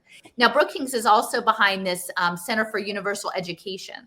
And so I would just say at this point, all of the digital education is feeding the AI, and all of this is about data feeding the AI. So this graphic, you can see, it's a smartphone with a digital wallet, and it says that giraffes can pay to be protected, and that by existing, so there will be they will tokenize giraffes and say that they have a certain value in preserving a biosphere, right? So that's like a perversion of what Vernadsky probably ever meant. I'm sure expected them to tokenize giraffes and put them on blockchain. But they're saying that the existence of the giraffe is important, therefore it has a value that gets logged into their wallet, and that they can pay for their own drone surveillance. They can use their earnings, their digital earnings, to pay for drone surveillance in their life mark. Literally, I mean, talk about bewitchment wording. A Nubian giraffe may pay for its own veterinary care with LifeMark. Since translocations of giraffes are well established, it is possible that a herd might finance their own move to a safer location.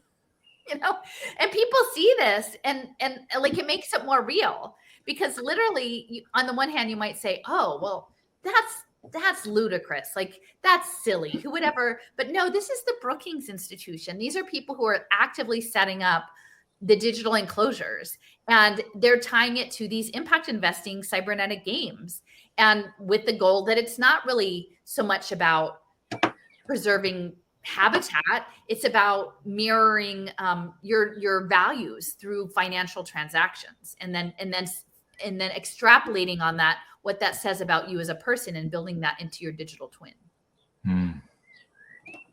I know, it's crazy. So I will say we talked a lot about this being a way of circulating global capital through the Impact Management Project. Those people are not communists or socialists, right there. This is straight up hyper capitalism, for what it's worth. And there's an interesting thing that came up. My friend Steffers shared with me that they came across a paper in 2012 that was written by Anton Vaino, I guess, who is an advisor to Putin, that he had written an essay in 2012 about the future of capitalism, and that it involved a nooscope, a tool of global awareness. Now, everyone's like, well, that's not how science works. That's ridiculous. We don't know what he's talking about. He must be dumb. But no, I'm pretty sure that Anton knows about Mr. Vernadsky and what the nooscope was, and that ultimately they're looking for a whole Earth simulation to run these markets, right? Like, they're looking for a market advantage to run their investments. And so his grandfather was actually the secretary of the Communist Party in Estonia, which is the first digital nation. We've talked about Estonia before on blockchain. And that he was a diplomat at the Russian embassy in Tokyo. And so much of the digital twinning program, the Moonshot Project program, is in Japan. That's the Japan Science and Technology Agency. So, I don't have a really clear understanding of exactly how this nooscope works. it wasn't particularly published, but they were very interested in dismissing this as a concept. And yet RAND is already talking about the noopolitik and understanding the noosphere and tapping into that. So there are individuals out there who are trying to figure out how to navigate the thought forms to their own benefit and also financial benefit. Well, question run in my head. Have you heard about, like in the last few days, last week maybe, the stock market, Facebook, Google, Amazon, and more high-tech companies is dropping. The shares are dropping. Have you heard about it? No, actually, I don't follow anybody on Twitter, so I'm kind of isolated. No, of course, but I don't expect. I know. It's no, I know. Also, I don't follow, but given the information field you work with, I mean, all these are the tech giants. But maybe we'll speak about it later, tomorrow, in 2 days. Maybe I'll look into it some more. I mean, no, I think you should look into it because I wonder what you find out there, because it's interesting why. I mean, obviously their shares are dropping. That's what we hear, and it influences all of us in direct or indirect way.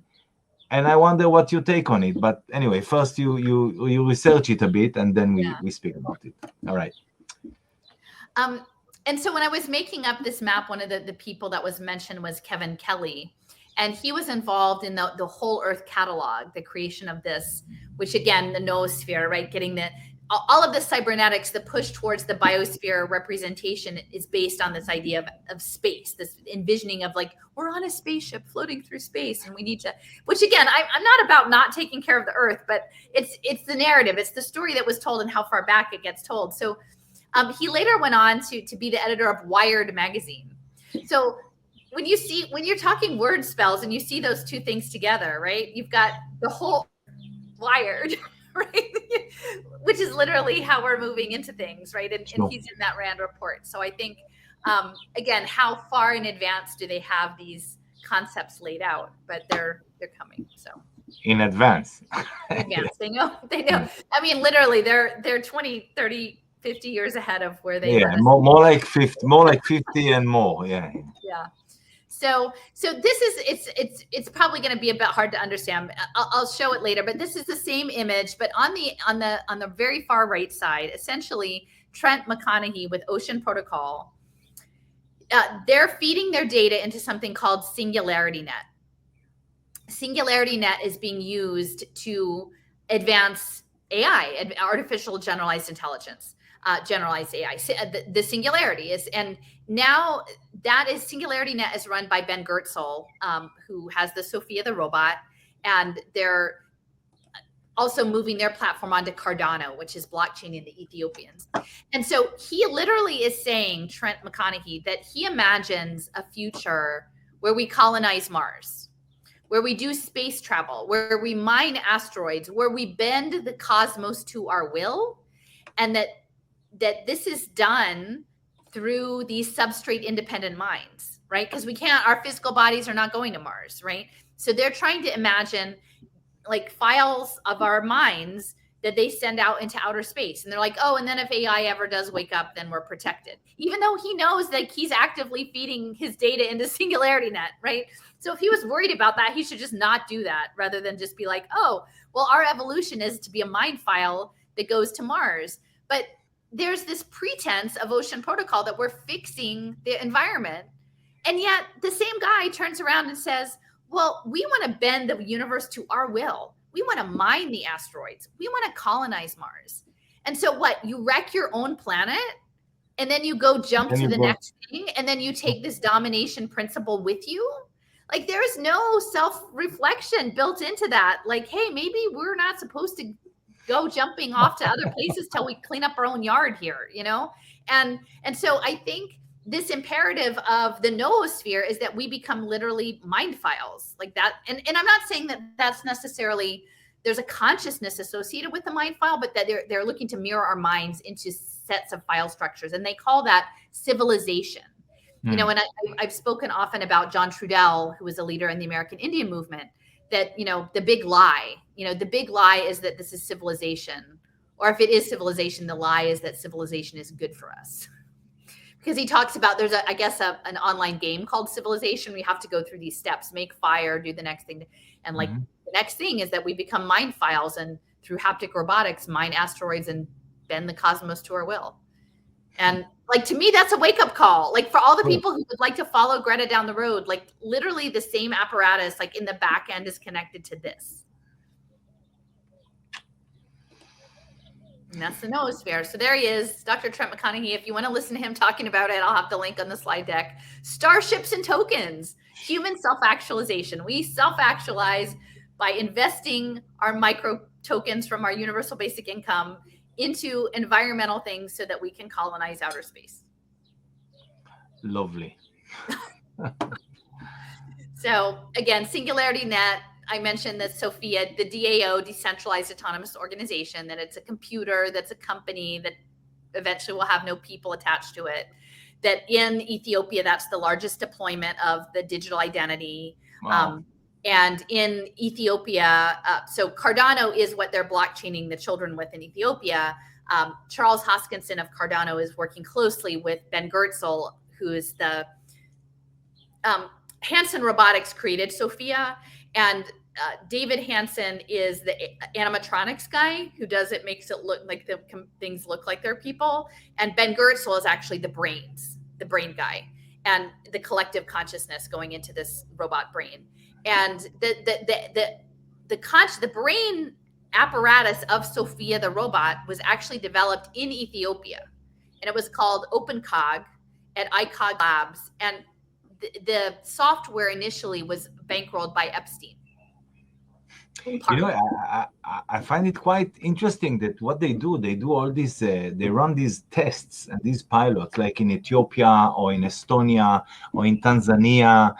And I remember, 6 years ago, no more now, maybe 7, 8 years ago, in India, the India government, they asked from all the public to bring back all the, I think it was 500 rupees notes, okay, saying the reset, and they run like a pilot reset, and they gave all the people in India who had smartphones, they gave them, we spoke about it at one of our talks. India is definitely the test bed for a lot of this, because I feel like actually their cultural practice in terms of their access to sort of other spheres, right, is very dangerous to this program. And so they've been conditioned, at least since these early ages, with the colonizing forces and the theosophy and these other things. And now really most of the middle class, the educated managerial class of India has been trained in the West to come back and say, oh, progress, AI, we need to do all these things. Yeah. And you have dangerous. Yeah, and they run these apps for digital money back then, like 7 years ago or so. And you have also Vandana Shiva as at least as a role model to fight the Bill Gateses of the world and their AI and their so-called progress, because Bill Gates was back then with Mundi progressing these apps for digital money. And this is I will say, Vandana Shiva, she doesn't talk about any of the stuff I talk about. I mean, she's Club of Rome. She's Club of Rome, and she's hangs out with Greta. So again, it's navigating, like, I don't want that to be the case, but that is the case. So they give you the people that they say, this is a good person, you should like follow this and follow this story. She's going to take you down a certain path, and that path is going to not talk about the fact that they want to put VR headsets on India's girls to teach them to code the metaverse through, dance ritual. I mean, these are the gatekeepers in a way. They tell you one story, but they hide 50 other stories about what's going on. And it's a shame, I know. And still, I don't know. I'm thinking about, like, the farmers' protest was very central, and I have a number of because it was about land, it was about culture, it was about ways of life. Like, they knew about maybe they didn't know all the bit. They didn't know about Cardano. They don't know about but in their heart, because most of that was led by people of the Sikh faith and they are warriors. They are warriors of spirit. They're like, we are going to do this or die trying. Like, we're not leaving here. This is our destiny. And, you know, and the battle continues because they made progress, and then they, you know, they continue to be managed, you know, they continue to come after them, but they still have that groundedness. So, well, we should keep going. It's just, or we're never going to get done. Sorry, too chatty. But again, I mentioned earlier that essentially that RAND doth protest too much. We are failing at Noopolitik. What a poor little United States. We don't know a darn thing about psychological warfare. Right? Like Moscow, Beijing, Tehran, and WikiLeaks, they're so dark. They come over here and they do dark things. And again, not to say that other people aren't having their other weaponized narratives, but I think we doth protest a bit too much there, Rand. Okay, we can go forward. Okay, so this is the context for the storytelling. So you have a set of facts, right? And it's curated. There are nothing is a lie, but there's a lot of omitted truth.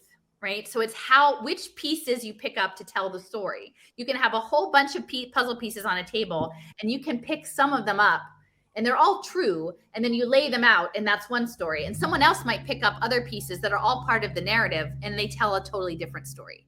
So this weekend, my friend who lives in the Bay Area emailed to say, oh my gosh, I just found out that California has a bill that's under consideration to create a trust framework for digital identity. And they don't call it blockchain. So it wouldn't come up in a blockchain key search. It came up as trust network, right? And someone stumbled across it. So she gave me it was a video of them presenting to the operation committee about this. It was relatively short. And in it, this gentleman, his name is Robert Hertzberg, and he is a longstanding California assemblyman, state senator, leadership position in the California legislature, has been around the block a long, long time. And actually his ex-wife was very well connected in psychiatry in Los Angeles. He's based in Los Angeles. And so get this, Shai, like Hertzberg's district, the southern border of his district ends on the northern border of Hollywood. Like Laurel Canyon Boulevard goes right through the bottom of his district, right? It's just too perfect.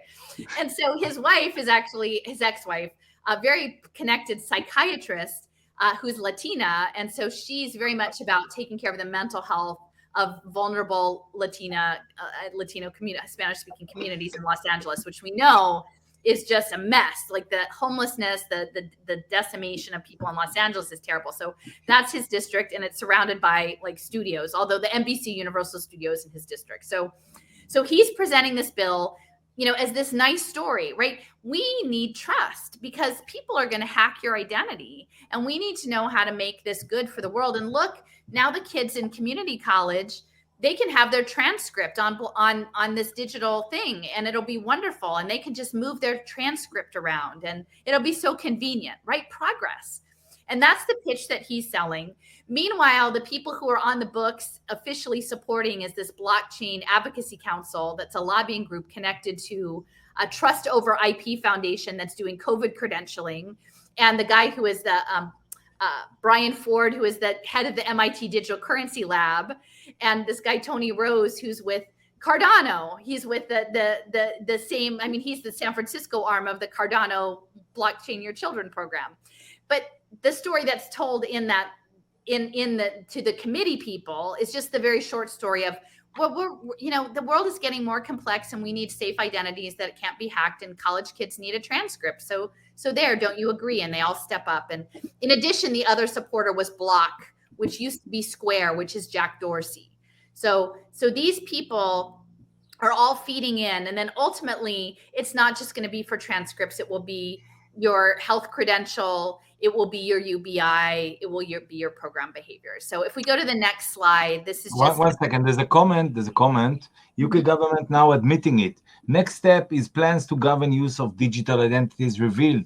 Plans reveal how data can be shared between organizations so they run smoother and users can access services more easily. This is what Vax passports are for.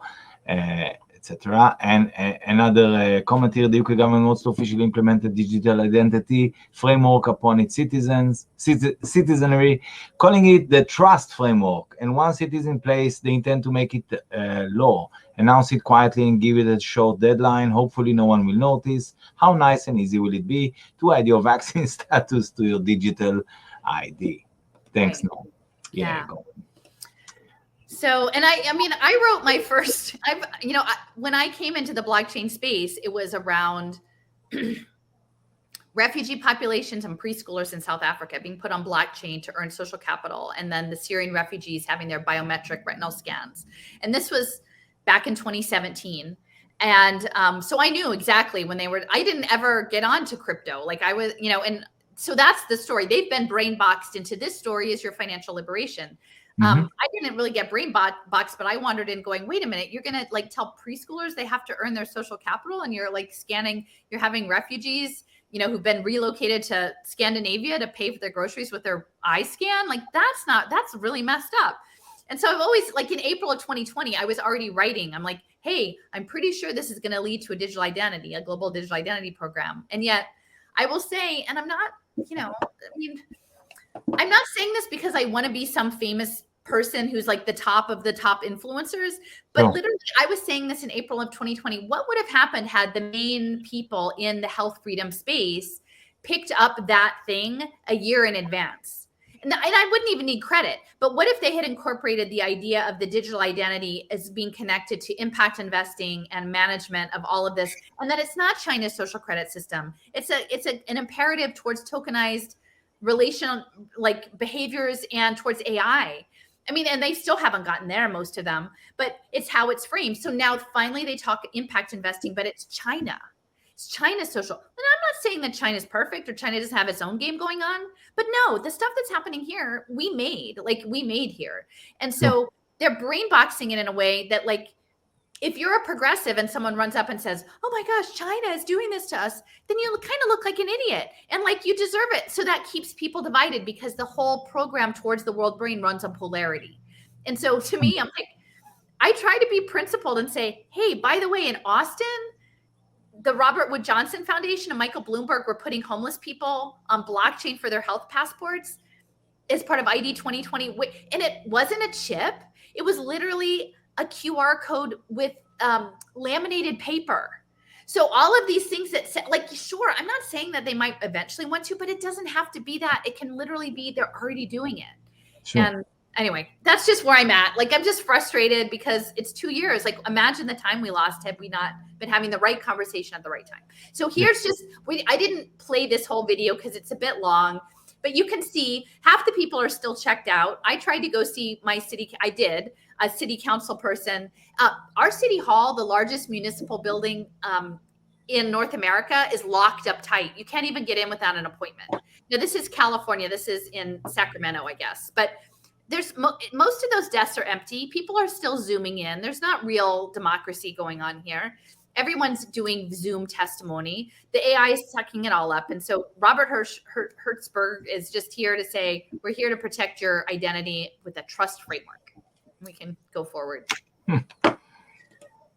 So here he is. So he's actually, this is from 2010 at the Milken Institute. So this is Michael Milken, the junk bond salesman. And I will say there is a connection to Israel because Milken has his own institute in Jerusalem, I believe. So these sort of innovative financial approaches are not limited to Los Angeles where this was happening, but here he was actually, it was like, how do we fix California? How do we fix California?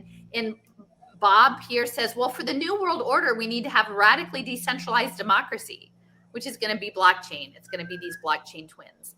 And he was part of an organization that in 2012, they wrote this thing called a blueprint to renew California. And it's interesting with the solar stuff because you can see the solar rays all around the state.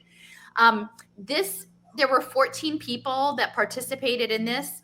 It was an effort of this gentleman, Nicholas Berggruen, he grew up, his father was a German art collector, but they grew up in France with a governess, and he became a financier, and then he got tired of finance, and then he decided to become a philosopher.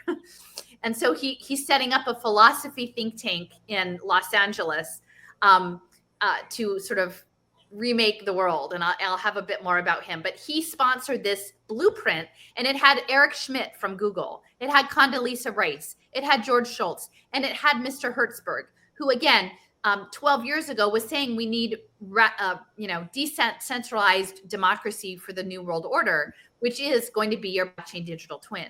And I'm sure they knew this because, USC is very central. I mean, it's a bit out of his district, but it's in Southern California. It's in Greater Los Angeles. So I'm sure Mr. Hertzberg was briefed on where things were headed. So we can go forward. So this is Mr. Berggruen, his sidekick. Evidently, they came together. Berggruen called up Hertzberg and says, hey, I don't, because I don't live anywhere. I only fly around on my plane and I live in luxury hotels, but I'm going to be in Panama. Can you meet me? So Hertzberg gets in like a one-way ticket to Panama, meets him on the tarmac in the private jet, and they just bond over good government. Like, that's the story, right? I mean, it's in the New York Times. This guy gets so much press coverage. And so I'm looking him up, and literally this is from his Twitter of March of 2021. So like a year ago. And he says, each individual life is an asset, valuable just by being. This is a participant in the economy and as data.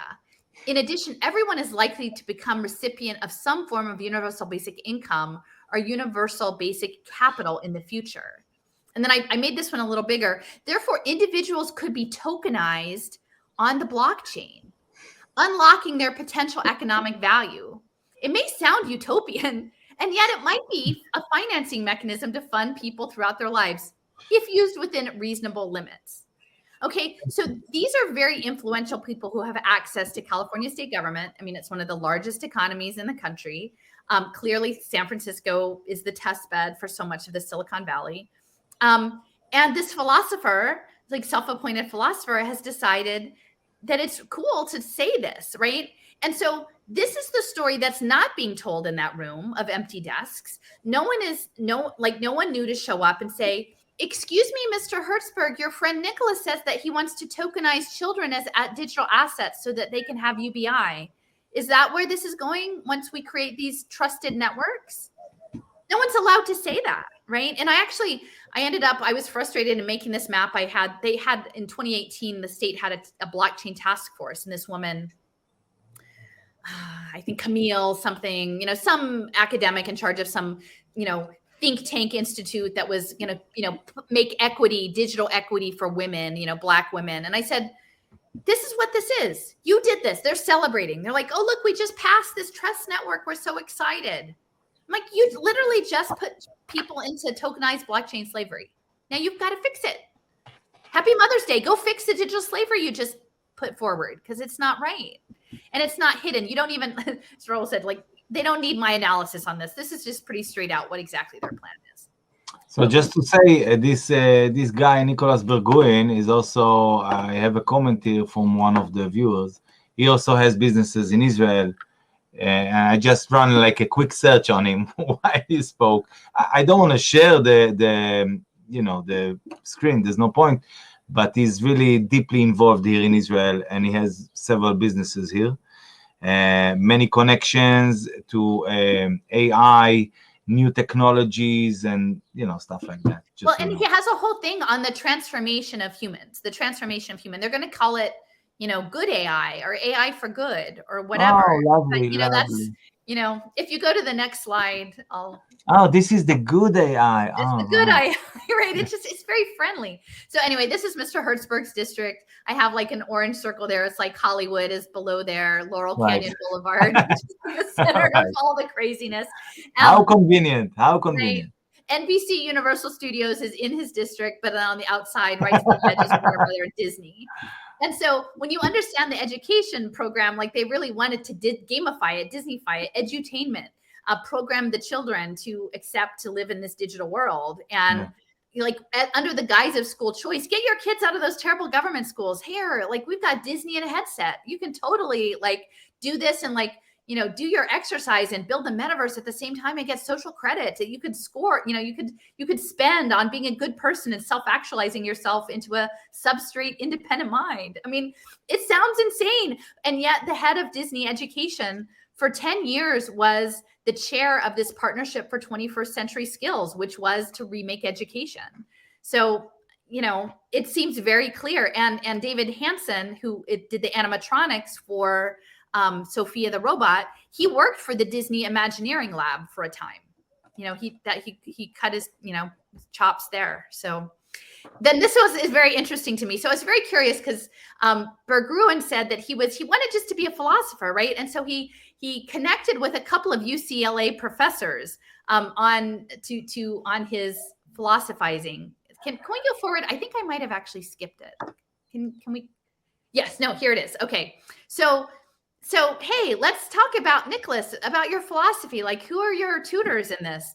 And he said he didn't actually pay them. He just made donations to UCLA. Well, Brian Copenhaver is one of them in philosophy. Well, Brian Copenhaver is a specialist in Hermetics and Kabbalah and magic in early modern Europe. So you've got the guy who's the philosopher working with the guy whose district is all abutted by the Hollywood studios deciding to Noopolitik, right? What is reality? Who gets to tell the story? And, Hollywood knows how to tell a story, right? It knows how to tell this engaging story and draw you in. And it's almost enchantment, right? It's almost disenchantment. But to me, this is very compelling. This is the guy you picked to study philosophy. And the other person, Brian Walker, I looked, and his focus was civic responsibility, which does to sort of totally feed into the impact space. So, what is our responsibility and how do we use these tools? We're almost done. I know this has gone on, but so I think we just have a couple more slides. So anyway, magic. And then I think this might be, we'll play this next. So go to the next one. I think this is last. Okay. So this is from the book, the Reiser's World Sensorium. And he's talking about the functioning of the world brain, that it will be an organ of integration into planetary civilization, and it will replace and transcend our present atomistic social mechanisms and concepts. And then we'll have this geometry of synthesizing intellectual forces and social vectors.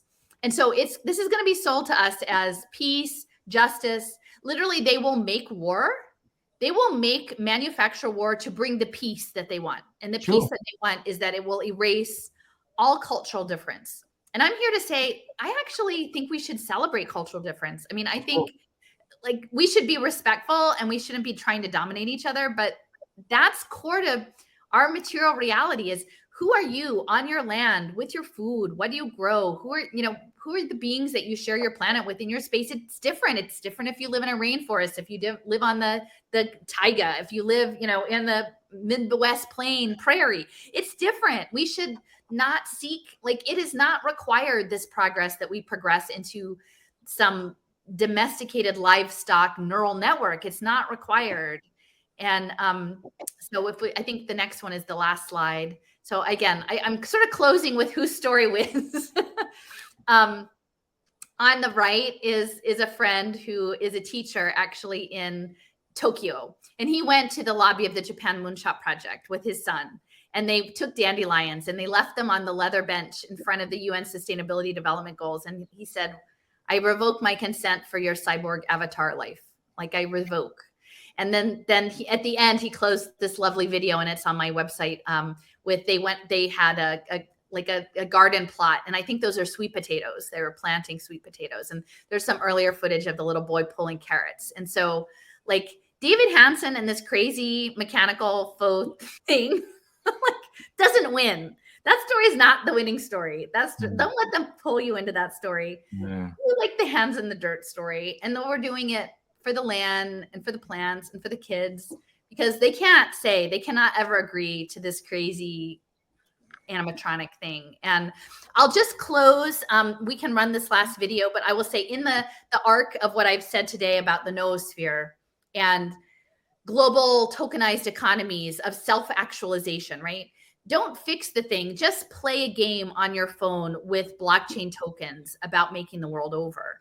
That this is, it's an aberration. And this is Ben Gertzel. So this is David Hansen's other half that works on the AI robot brains. And he talks about music, that he's a musician, and about AI and tokenizing music. And, you know, I will just do a shout out. My friend Raul Diego is in the middle of making a documentary film that links what happened in Austin with the lockdowns to street music and busking and these cybernetic enclosures. And so I have these wonderful Nepali flyers. Unfortunately, I can't really send them internationally because it cost me like $40 for a tiny little box to send them. If there's anybody in the US that wants to support his work, maybe I can put the link on there. I'm trying to get the word out with these amazing brochures that he designed actually to talk about all the stuff I've talked about. And because music, like authentic, actual music is, I think, it's the resonance, it's the frequency that is that connection to that which is greater than ourselves. And what they're doing in trying to capture it and make it markets is awful. And I would just say, when he talks about tokens and buckets of music, imagine that those same tokens could be used to represent giraffes or toddlers or people in addiction or elderly people, all of these people who will be caught up in these social impact bonds. So Shai, let's just do the last one. This one is 4 minutes, but I think it's I know it's ready. I have to say a word about this picture, this Whose Story Wins, because, you know, during the talk, I saw something jumping from a Telegram group about homeschooling, all right? Like one of the groups about homeschooling. So I have a couple of things to say, because the guy there suggested he can teach kids programming. And I answered while you were talking, I had to, I could not resist. And I wrote, better teach them how to grow food, not programming. And it's what we see here in this picture, all right? I mean, it's quite in front of me. And this is one thing I wanted to say. The second thing, parents who think they're really aware, let's say about homeschooling, about education, all right? And I come across this quite a lot. They are unaware of other parts which, like this conversation we have, okay, like this presentation and various other bits of data and knowledge that it's so important nowadays to learn, so you know the traps and you know to avoid them. And not just to avoid them, but to actually create a better world for our children. So especially for those parents in homeschooling that they think they're really aware and they're really advanced, and those in other areas who think they're really aware and really awake and advanced, listen, guys, I also thought so before I learned more things. And then I thought so, but then I learned more things. There's so much to learn nowadays to realize, and this presentation is a perfect example for it, what I mean, the corporations and the royalties or whatever, what they've prepared for us. Mm-hmm. We need to be really aware to all the aspects of it in order to protect our kids. Yes, just wanted to say that. Here is the video. I'm going to play it and see you in 4 minutes, or just to close the video after that. What you prefer? Well, we can just have a few closing words after that. Excellent. I'll put it. Here we go. Need that has to be filled. I think what makes Gem Galaxy unique as a tokenomics of music project is really two things. We're pretty sophisticated on the decentralized finance side. So we're going to reuse a bunch of what we've done in Singularity DAO on music. So Singularity DAO basically uses machine learning and machine reasoning to automatically trade and market make for baskets of altcoins. We're doing this on Ethereum now because it's where the liquidity is. I'm really looking forward to launching SingDAO on Cardano, where you have baskets of native assets, sort of like exchange traded funds that are dynamically reweighted by the AI. And then AI is trading and market making for these dynamically weighted baskets. So you can have a basket of tokenized music tokens. You can have a basket of AI project tokens. You can have a basket of supply chain oriented tokens, and the AI is then trading these baskets, right? So one thing we're doing in Gem Galaxy is, well, hey, you can have a basket of tokens. It's almost like a Spotify playlist, right? Like you can have a basket of like grindcore music tokens, or you can have a basket of shred guitar music tokens or basket of modern classical music tokens, whatever it is. And then you can have machine learning working to trade these baskets of tokens. You can define futures and options on them. So I want to pull, not only provide musicians with a way to make NFTs of their songs and tokenize themselves as artists with tokens that yield royalty streams, but you want to provide a derivative DeFi ecosystem on top of that. So then you're turning the fans of musicians who want to do something to help those musicians, right? You're turning the fans of musicians into advocates for the DeFi products derived from those musicians' tokens, which is pretty funky. And the other unique aspect there is the AI aspect, where one of the things that musicians can get reward tokens for, I mean, as well as just putting up great music that people want to listen to, one of the things musicians can get reward tokens for is contributing data to the Jam Galaxy, like musical data commons, right? So for example, if you have a band and you record something in the studio and you have multiple tracks, right? Upload that raw multi-track recording to the Jam Galaxy data commons, you get some reward tokens for that. The AI will then train models. So the AI could train models of you as a musician. If someone else wants a virtual simulacrum of you in their band, then they can pay some tokens to the virtual model trained on you to have it play in their band. But we can also use that as training data, right? So we're training models to automate the mixing and production process. If your data was useful training the model that automates mixing and production, then you get a little bit of tokens when anyone uses that AI music producer, right? So you're bringing DeFi and AI into the tokenized music ecosystem. And so getting back to your question of, like, how does this scaling up and decrease of cost and everything of AI on blockchain affect the end user? I mean, it's everywhere, right? In this case, we're seeing it's in music, but there's a whole fine arts and visual arts story that David Hansen will tell you that ties into the Sophiaverse metaverse that we're building on SingularityNet also. So music happens to be my own hobby, so I put a bunch of time into that. But the same story across every vertical market will be transformed. And just as a final point on that, it happens that the co-founders of Jam Galaxy are all musicians. So we've recorded some pretty cool music of our own progressive jazz fusion jazz band together with a humanoid robot performing some AI generated vocals, some spoken word and a little singing. So look out for the Jam Galaxy band recordings, human plus robot, to hit YouTube at some point also.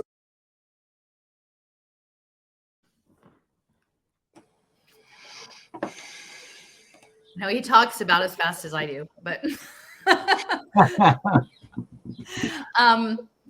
well, so I know it's a lot, and you don't have to understand all the specifics, but if you understand that their intention is to represent the world digitally as a token, right? And sort them and have AI analyze them and create markets. And on top of those markets, create derivatives markets. And then on top of all of that, use the data as training data. And then for things as intimate as arts and music and these kinds of human communications, to store them and digitally remake them and make them available for use infinitely on markets, right? It's almost like a crazy digital immortality. Like, what if you're a musician and then you do this thing and then you live in an algorithm and then you die, but what does your estate get? Little micropayments? Like, what does that even, like, we're verging into these very strange the kittens. So I mean, I don't know what you think about it, but to me, that's really like, that's the question. It's the sacred or the profane. And I don't think that this individual, Ben Goertzel, like, I think he's a very smart person and he sees the world a certain way and he imagines that we all see the world that way.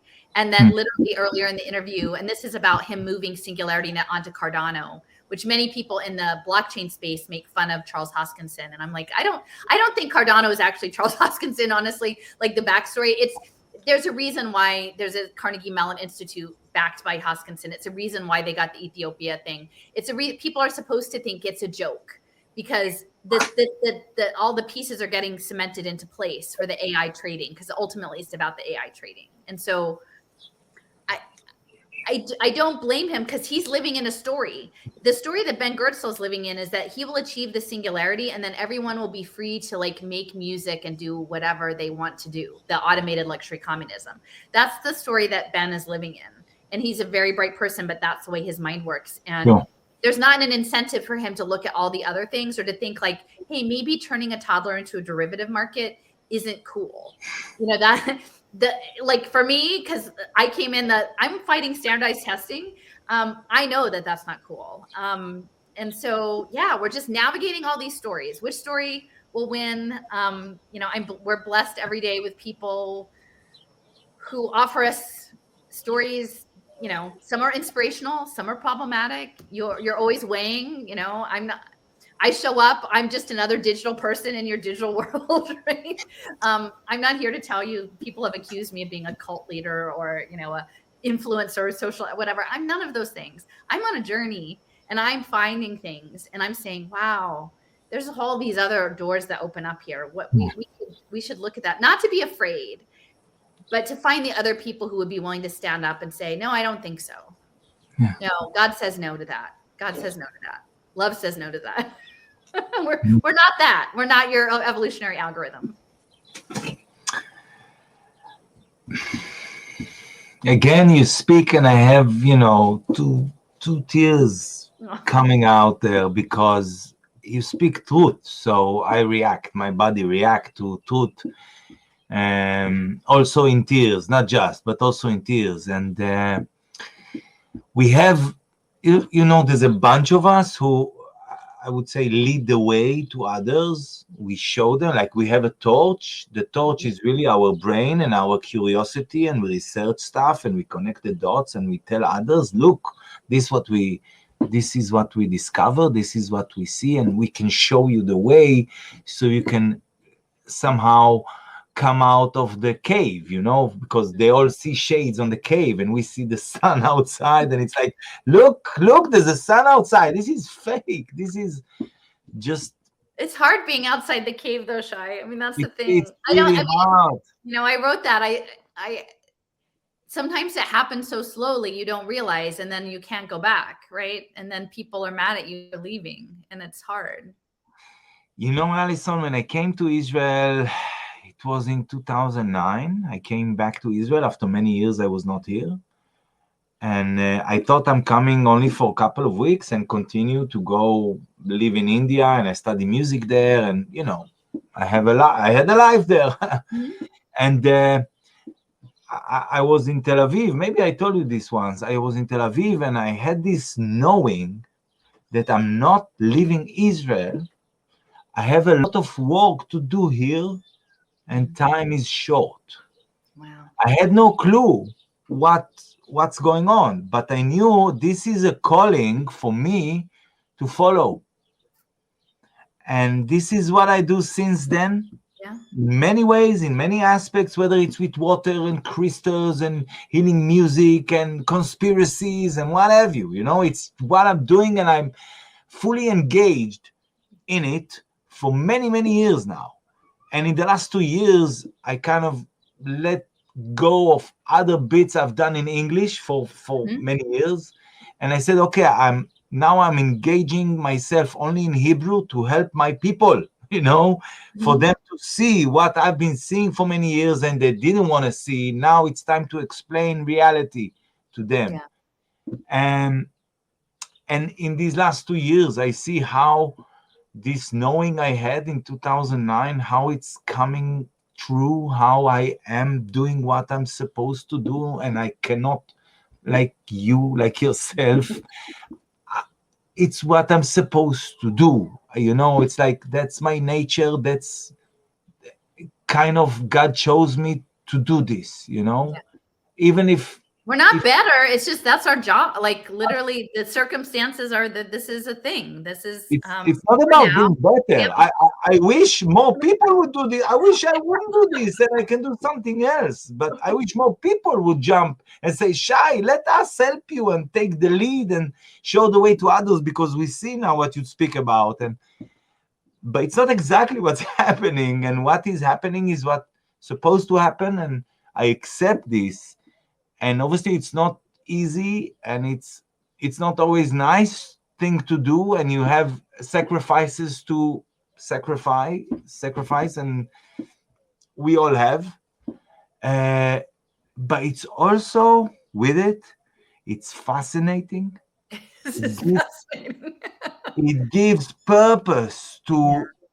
Since I was born, I understand things that I knew as a child. I understand now. So I cannot but be in awe to my life, and to God showing me what I'm supposed to do in my life and how everything I've been through prepared me for now. And it's like fucking awesome. It's like, wow.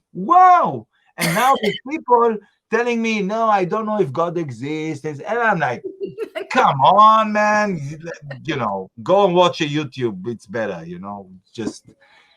and I just, this connection I have with you, when you speak the truth and I have tears, and it's like, it touched my heart. And every time we speak, I have this, because guys, listen, guys, this is truth.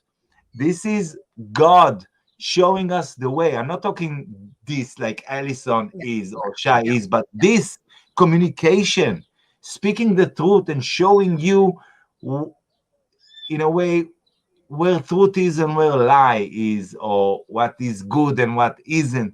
This is God. Follow this path, and your eyes will open, your brain will open, and it will be so easy for you to choose the right choices for yourself and your family and all of our future. And I just want to again thank you. Alison, thank you very much.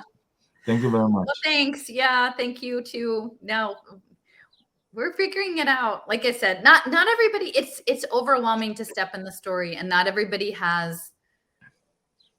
is situated to be able to do it. But yeah, we're creative communication. That's where I sort of feel like we're at. The story. They're spinning enchantments. There are people who are spinning enchantments, but they can be unspun. And I think that they can be neutralized, but we should be aware that polarity is their tool. They seek to polarize. Yes. They seek antithesis because that keeps their emotion, their energy. They draw energy off of that. And so exactly. If there's a way that we can sidle up to this thing and go like, and not talk about the thing that's the immediate polarizing in the moment, but to plant some seeds. And I think that's clearly what you've been doing for longer than I've been doing it. And then it's in God's hands. We've done our part. Exactly. It's like you have to disconnect from the outcome. And you may not even know. My friend Cliff is so lovely. And he just says, you put your intentions in the world and you trust that the intercessors will take them where it needs to go. And the person that you feel strongly that you might have to convince, that may not be the person, right? You put it out. You put your truth out as you know it. And it's not to say that your truth can't change because you learn new. Like that would be the thing I would encourage for people. Be open-minded and continue to integrate new information. Like assess it, right? Because there's a lot of people that are looking to spin things and distract you and pull you off your path. But check in. And then if you find a new piece, see how it fits with everything else you know. And then sometimes you have to make big changes or not, but just grow. It's the growing part that's, to me, that's the most satisfying. So we are eternal. And so it's a process. We are growing in this, thanks to this process. So just hug it. And I think there probably is a noosphere. Like I think there are, I wrote in my thing, I said, it's like I have this choose your own adventure story and I got an extra page. And if you land on that page and you choose, then you're in a different reality. but there's like people who've been given this book all over the world. And like they didn't know, right? And then one day they hit that page and like, boing, oh, we're in, and so we kind of get the loss of the disconnection for the other thing, but then there's this fellowship of people who are, journeying. So I appreciate your friendship, Shai. I appreciate yours, obviously. And please send me the link to this video from New York so I can upload it to my platform. Yeah. Alison, thank you very much. It's been a pleasure, as always. All right, thank you. Yes, bye-bye. Bye-bye.